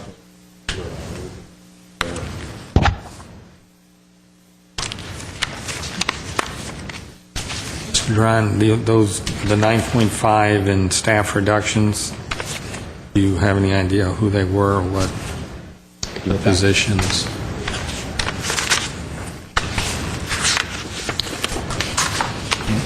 In terms of the classifications of those positions, of the 4.81, one would be a senior park naturalist position. One would be a park naturalist position. One would be a community services specialist or supervisor. Community services supervisor. And one would be a community services coordinator. And then the .81 would be probably a combination of 2 or 3 coordinators. Then the hourly positions would just be probably generic hourly workers. If I can interject, I've asked Yasmin to pass something out to you that the staff was reluctant to because the police numbers we know are not entirely accurate, so they have to be reworked. But we're not dealing with police right now, and I'd like you to see the level of detail that we work with. This is the listing of each department, general fund, listing of priorities: essential, priority, and discretionary, with the full-time equivalent positions attached. So if you turn to page 2 of 5, you have community services and parks, and the listing of all the programs under discretionary and all the programs in every level that Jess has touched on today, with an estimate. Again, keep in mind that we don't do time cards in the city, so this is kind of an estimate of the number of people, positions that would be impacted by each one of these. Jess has summarized what would be anticipated under the discretionary category if these programs are eliminated. You see down to the 10% of a position we think allocated to a program. I think from an evaluative standpoint, some of the discussions that we have at the staff level, some of the discussions we have at a staff level, for example, as we were getting down to the final numbers of trying to provide some cushion in the general fund, but also look at programs, and I'll just use this as an example. The skate park came up because we have, I think, program-wise, $173,000 cost the skate park. And Mayor Friedman, there, your question about effectiveness, how many students do we, or how many kids utilize the park, can we charge a fee for that, does it have to be supervised, because there was a point in time when the skate park was in the planning stage, the assumption was it doesn't have to be supervised. It should be there, kids should be able to use it, and it shouldn't have to be supervised. Well, that facility costs now $173,000 a year to manage.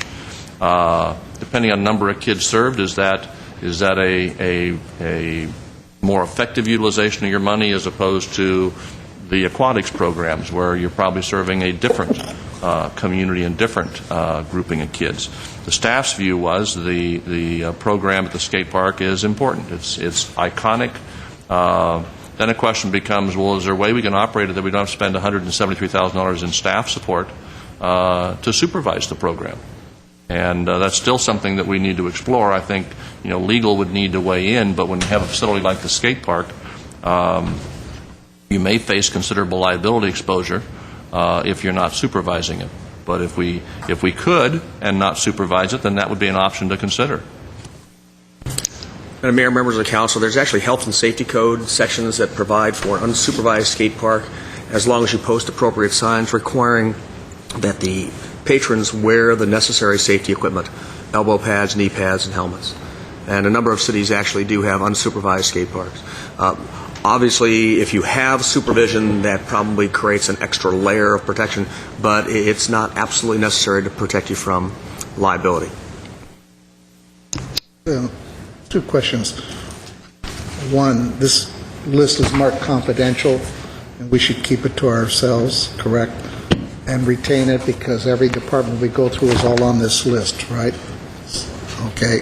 Why is it confidential? Well, because we haven't even, hasn't gone out to numbers. We've wrestled a lot with that on staff as well, and the extent to which employees will worry if their position is on this list. The reality is there are no positions. No, there are no names but people will associate. People know what programs that they're running, so they'll associate themselves with any of the programs under discretionary. We need to tell our staff, and I think we're already taking steps to do that. The reality is this is a tough time, and people's jobs may be threatened by any decisions that are made here. So I'm less concerned about this being public, frankly. I think this is the reality of what we're facing in the budget. That's fine. My problem is, I don't want to sit here next Tuesday and have people standing up here, having got this and gone through, and start telling us about other departments we haven't talked about yet, what they don't like about it, because they will. This will get to them, and they will be up here, and we'll be saying, hey, wait, we haven't even done anything about that yet. That's the problem with letting it out. I understand that, but to give it to you means it's a public document, unless there's some reason to keep it confidential. And frankly, I think you need to have it to make good decisions. You need That's to understood. see the whole picture. So, But I don't need the public telling me yet until I've heard from the staff. I agree. We will just need to make sure that we're communicating to our staff so that anything on here, and there's every reason for anybody working in the city and the general fund to be concerned about their position, frankly. But we need to make sure we're communicating with the employee groups and with our own employees in each department. So hopefully people aren't overly surprised by this. And what will the press do with this? Start seeing articles on stuff we haven't even talked about yet. That concerns me, but I understand what you're saying. Yeah, that's true. I appreciate that, but it is what it is. It's the reality of having to work through a budget. I know, but I like staff input first before.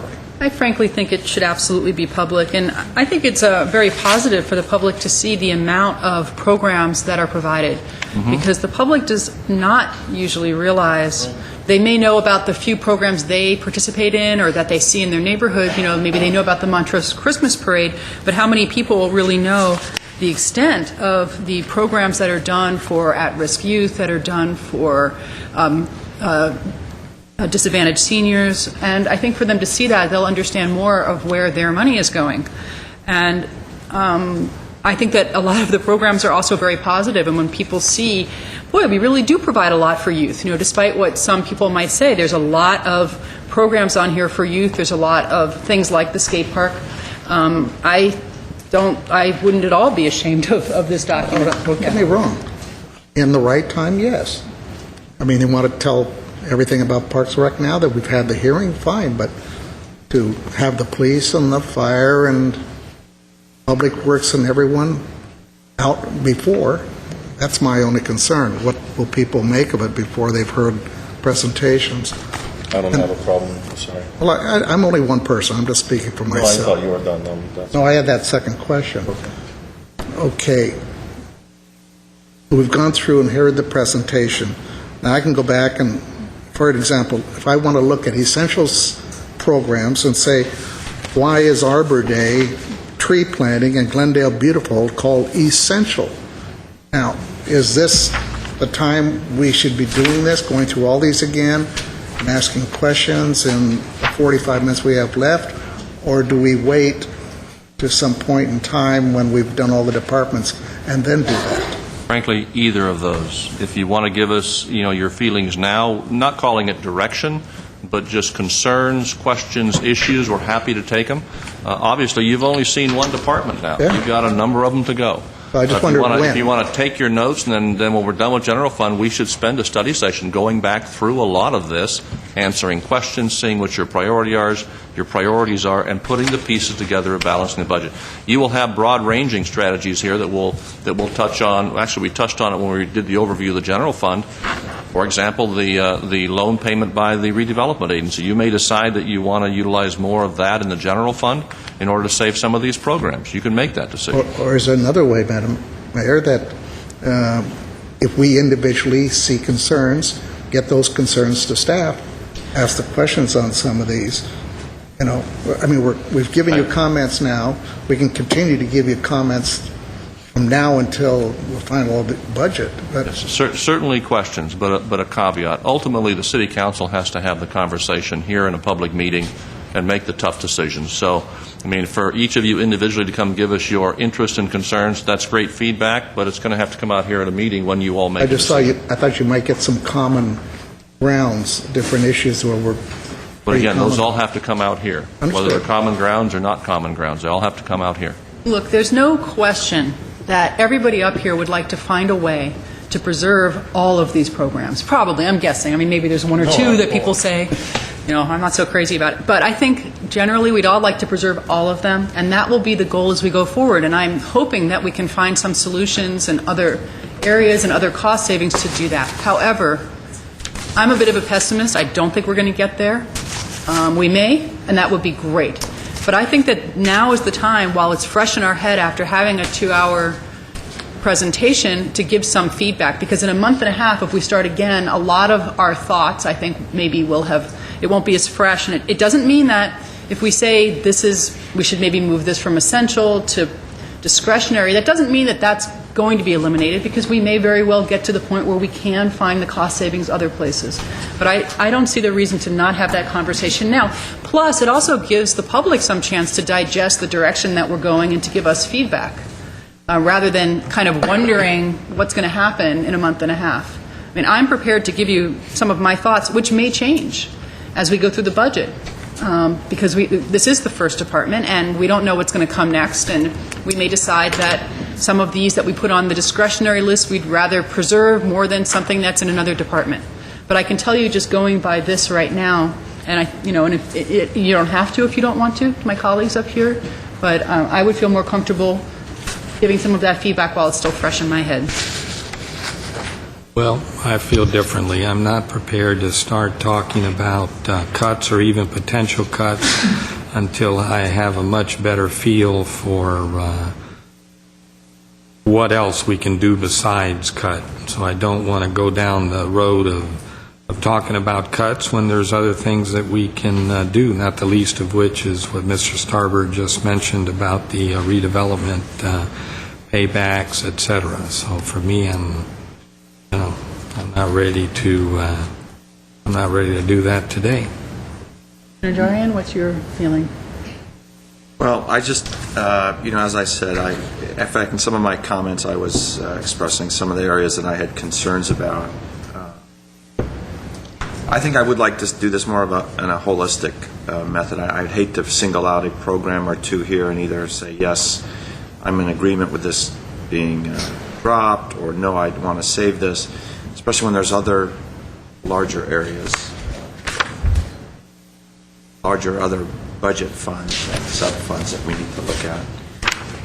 Well, then doesn't it make more sense for us to have that conversation that's not department-specific first, that looks at some of these other options like the redevelopment, payback, that sort of thing, whatever we want to look at? And I don't know what other ideas, if cuts aren't on the table, what other ideas you may have, Mr. Quintero, but maybe we should talk about those first, because that will affect each and every department that comes in front of us.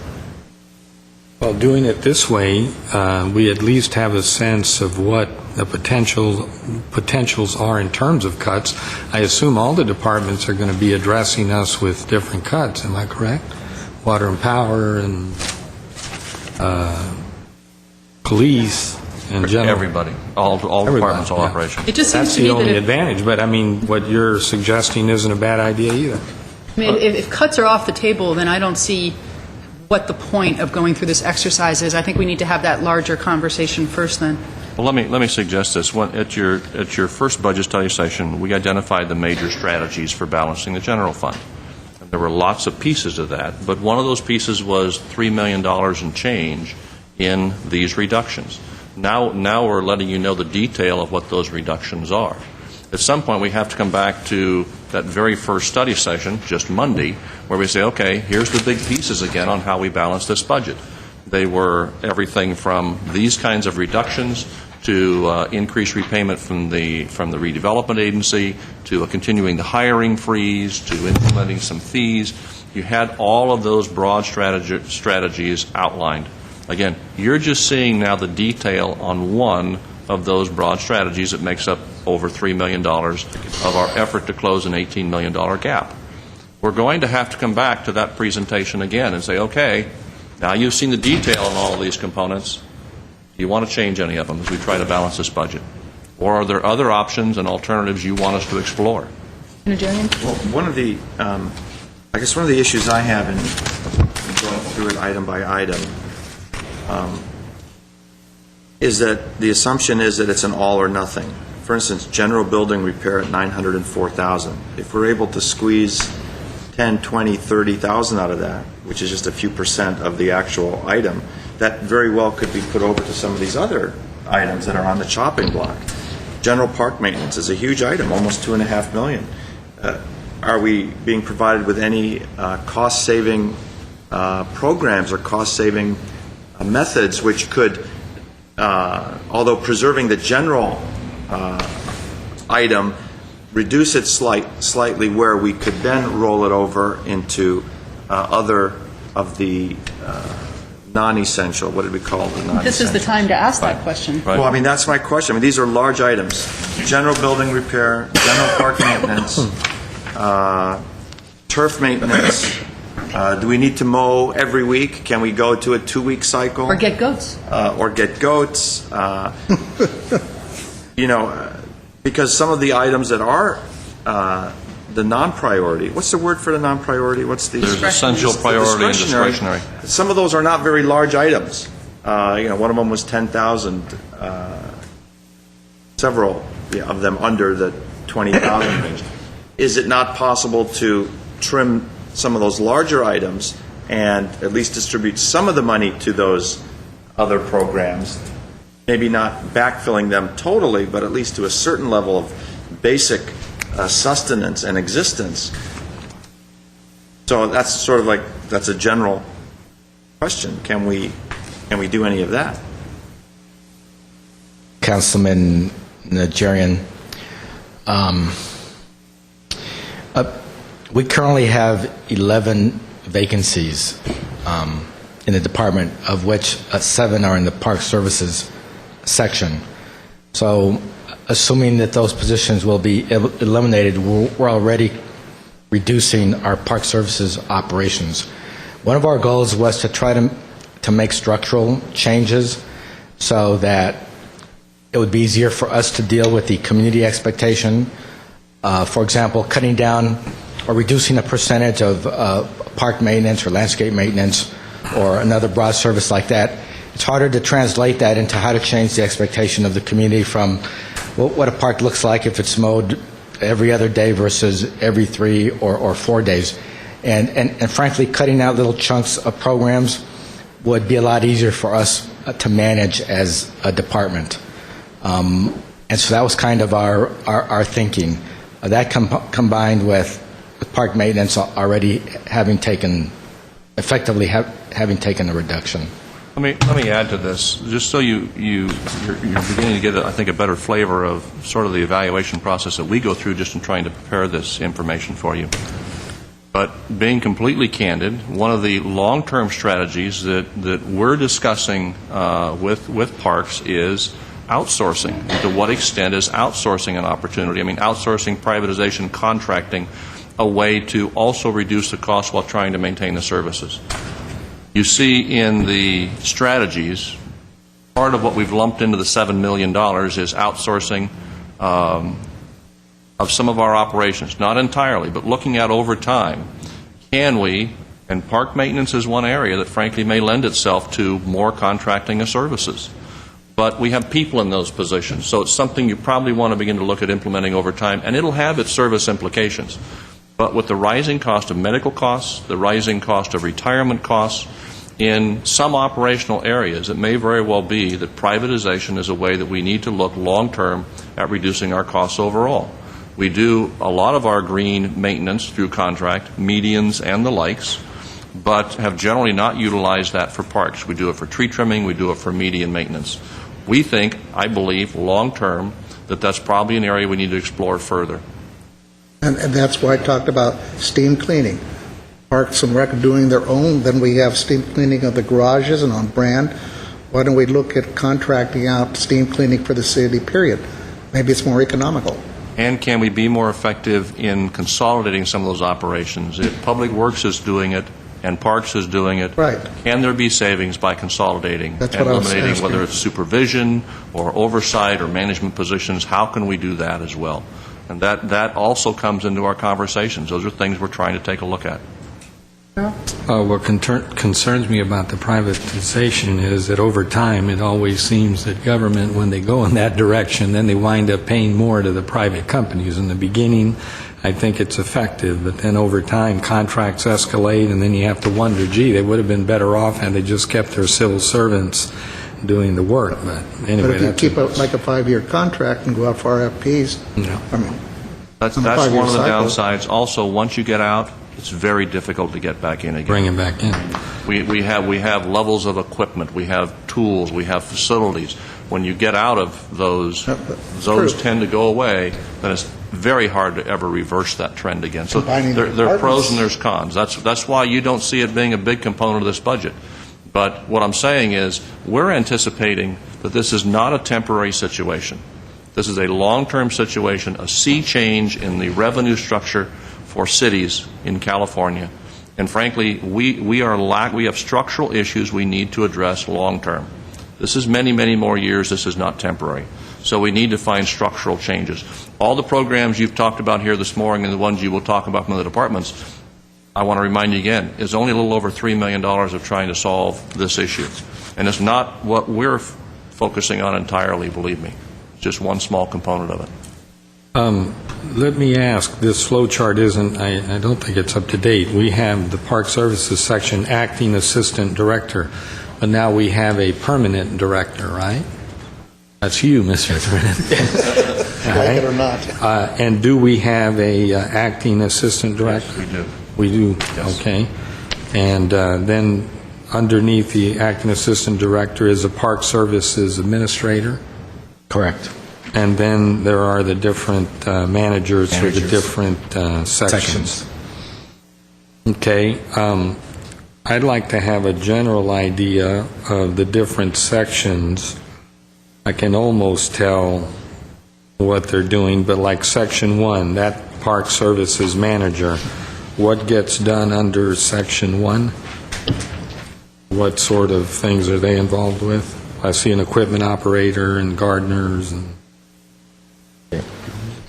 and that, I'd just like Section 1, that manager in that section does this, and 2 does this, and 3 does the other. Okay, well, speaking of the acting assistant director, Okay, I wasn't sure about that. Mayor Friedman, members of the thought. council, Dave Ahern, Acting Assistant Director of Parks and Recreation Community Services. The Park Services section is the maintenance group, and I oversee the Park Design Development Group and the maintenance group. So my position as the CIP administrator is effectively vacant right now while I'm the acting assistant director. These section 1, 2, and 3, these are the section managers. We divide the city up into 3 sections. Each group gets a manager, and they oversee the park maintenance within that section. So, mowing, trimming trees, repairing sprinklers, doing Okay, the so ball the sections fields. are geographical then? Right, Oh, right. okay.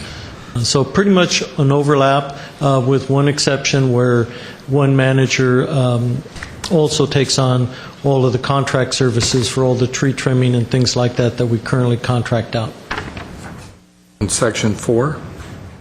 That's more maintenance, building repair. Right. Those are the building repairs, so those are the folks that fix plumbing, roofs, water heaters, air conditioning, things like that.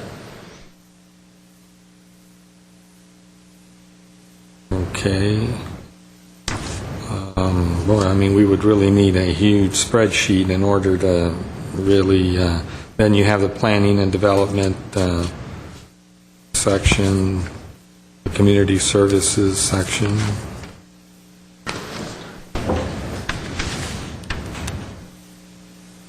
Okay, it'll take me a while to digest some of this.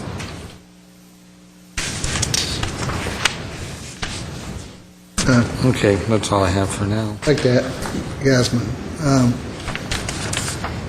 As I understand this preliminary budget you put together, in essence, stated that all discretionary funds across the board were gone, Correct. and we will have to go into the priority arena to pick out some more to realize that $3-point-something million savings. Correct. The budget that has been before you, a reduction of discretionary programs of $3.2 million and a reduction of priority services of about $880,000, which we're covering as well as we go through the Well, we can departments. take all the discretionary out, but if we want to keep some of it, then we're going to have to reach more into the priority or That's to the right. essential level to do That's it. correct. So we can spend all day we could spend 10 study sessions doing that, or just accept what staff is determined to be discretionary and priority, right? It's how much we want to put Something into noted it. earlier, we have tried to build in some capacity in this budget because we haven't wanted to see you be in a position where if you add something, you have to go cut something.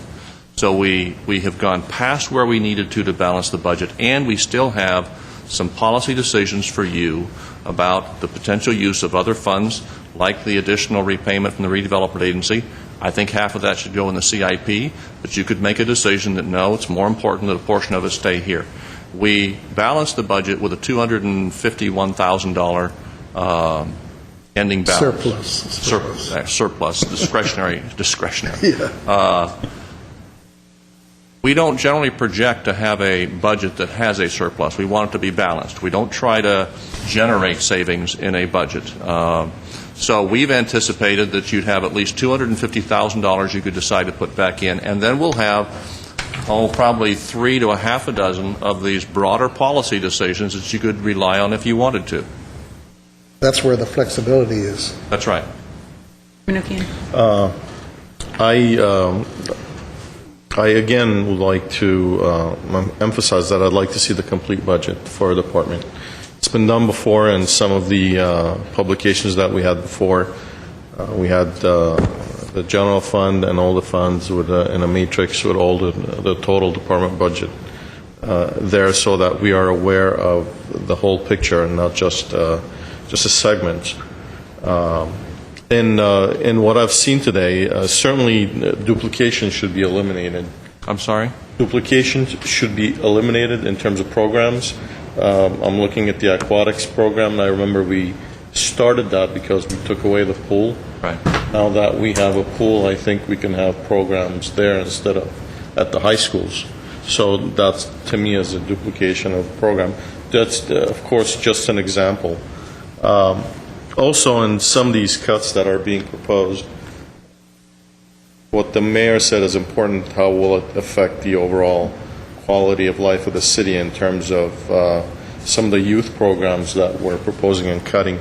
How will that affect our crime rate? Will there be more police activity because of the cut in some of these youth programs? And how do these youth programs affect the well-being of the youth and our crime statistics in the city? So those are important issues that should be looked at. And I would like to make it clear to everyone that any documents that I receive, I consider them public unless there's a specific opinion from the city attorney's office saying that it's not. So and my approach to the budget will be a holistic approach, as Mr. Quintero was saying, to make sure that we're seeing the whole thing. Because unless I see the whole budget, I will vote no on the whole budget. I have to see the whole thing. Okay.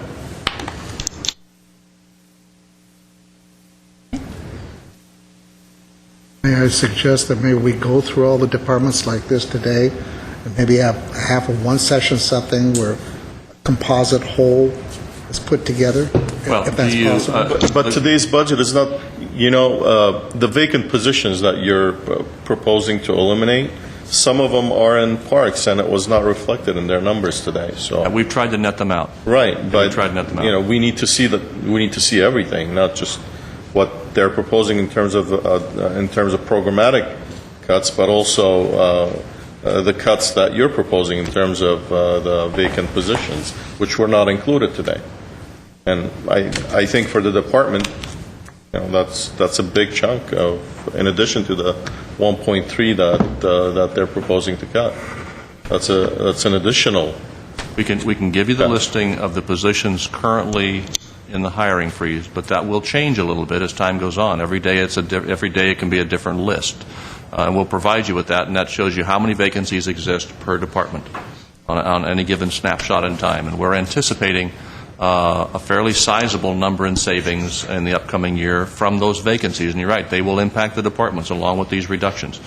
And Mr. Minukian, your observation about if we've gone without a position for a year or more, why isn't it eliminated? We have had that conversation among ourselves so many times. Almost every budget year since this downturn, we've had exactly that same conversation. And it's a fair policy question to get into, because the hiring freeze is a pretty brutal, unsophisticated way. It's just luck of the draw. If you happen to have somebody who leaves, your position gets frozen. Well, that could be a little department where it's 25% of their staffing. And in some cases, Yasmin, who reviews every desire to fill a position, has to review and approve every one of them. And you can ask any of the departments. She's pretty damn tough before she approves a position to be filled. But it's just the luck of the draw, as opposed to making conscious decisions about eliminating positions that have an impact on services. We've been doing both for the past 3 years. We've been making conscious decisions, but we've also continued to rely on that hiring freeze, luck of the draw, to really be our cushion to make sure we can keep our budget balanced. But it's a fair question. It's a fair question. That's a policy question that the City Council has to deal with as well. That's right. And we need to address that. Right. In terms of having the full budget for Mr. Manukian, do you have something yet? Well, a question: do you want to have each department go through the general fund and then complete that and then go back as we had planned, or do you want us to gear up? Because we now have a little bit of time. We've got a little bit of a breather. It's going to be May 10, 11 before we come back. And I think we've been successful getting John Bartel, the notable actuary that's really the expert on PERS, to come in and spend a study session with us. My thought was, if we could talk about PERS in a half of our study session, kind of get the PERS issues out of the way, get everybody updated on that, then come back to the operations. But how much will John Martel cost us? I think he's doing this gratis. So we retain him each year to do a review of our PERS actuarial costs every year, and he does a report for us. So. And as we go through the departments, can we have also a summary of consultants and outside services that each department has? Sure. Professional services, consultants, or individuals that are being hired that are not part of the staff. Okay, we'll try and do that. For whatever. So for we whatever can gear reason. up and have the next department is Public Works. Public Works has lots of enterprise operations. I mean, they kind of run the whole gamut. From if you'd like, we'll ask Public Works to be prepared to go through not just the general fund, but all of their operations. It's entirely up to you how you'd like to work your way through this. I'd like to see the entire operation. Any objection to that? Is that your preference? Yeah. Okay. That's what we'll do. Clarify again, what am I going to see at the next one? Public Works, we're going to start with Public Works next, although we could come back and conclude Community Services and Parks and their enterprise operations and then do Public Works. And what we've just told you that we want at the end to put them all together, see the whole budget? Your next budget study session is May 10, and it's a half day. It's 9 to noon, because in the afternoon you have the housing and the GRA budgets. So we have a half a day. We thought we'd have Will Dan come in and review the fee study with you, because that's going to sprinkle through all of the departments. You might as well get it up front. And then what time we have left, we could wrap up Community Services and Parks, the non-general fund component. My guess is we wouldn't get to Public Works that day, but we can be prepared to start it if we have time. I don't think we'll have time, but we could be prepared. But what did we then May 11, the next day, we were going to have John Bartel in. Now, that's a whole day. John Bartel is probably an hour and a half, depending on how many questions you want to ask and how deeply you want to get into some of the issues. But he's probably an hour and a half. Then we would pick up Public Works and do the entire review for Public Works. Okay, but what did we just direct you to do? Go through all of these and then give us a total budget? Well, what I'm hearing is you want to look at all of the operations of each department, whether general fund, enterprise, or internal service. Okay. And then when you've gone through all the departments, you will have heard the entire budget. We'll then come back and have a study session on, okay, we've got to put the general fund and the other budgets together, and the different components of that. That's what I'm hearing. You're comfortable with that? Okay. I'm not comfortable because I don't know if this can all be done, you know. Well, if I can, it has to all be done. We may have to sit down with you and identify some more time to spend to make sure we get through Jim, it. I said before, I can go and eliminate all the discretionary like you did and go open the priority, take few, and be done in 30 minutes with the budget. Just how much do you want to get down into the devil of the details? Each department, how do you then take all the different ones and pull them all together and then say, I want to take this and put this up and move this and I want to do this? You can't do it this way. I think we are going to need some more sessions with the council. That's what I'm talking about. I want to also point out that I don't have my little cheat sheet I've been carrying around, but for most of May, we don't have a complete city council. There's somebody out almost at one point for almost every meeting in May, beginning with the next meeting. And then those aren't just on Tuesdays. Some of you are gone for a week, 2 weeks at a time. So we're not going to have a complete city council for most of the month of May. And so there may be some critical budget discussions that we're going to have to, frankly, when beginning May 31 on, we may have to have several all-day sessions to put this thing to bed. I'll be here every day, and if you want to start weekends. So you shouldn't be scheduling anything for the first week of June. We may have to spend the whole week in a budget study session, frankly. If you can give me your voting proxy, that's perfectly okay. No problem. Okay. Okay. All right. Adjourn. Thank you very much. We are adjourned. Who's second? And thanks to Community Services for being the first in the barrel. Consultants.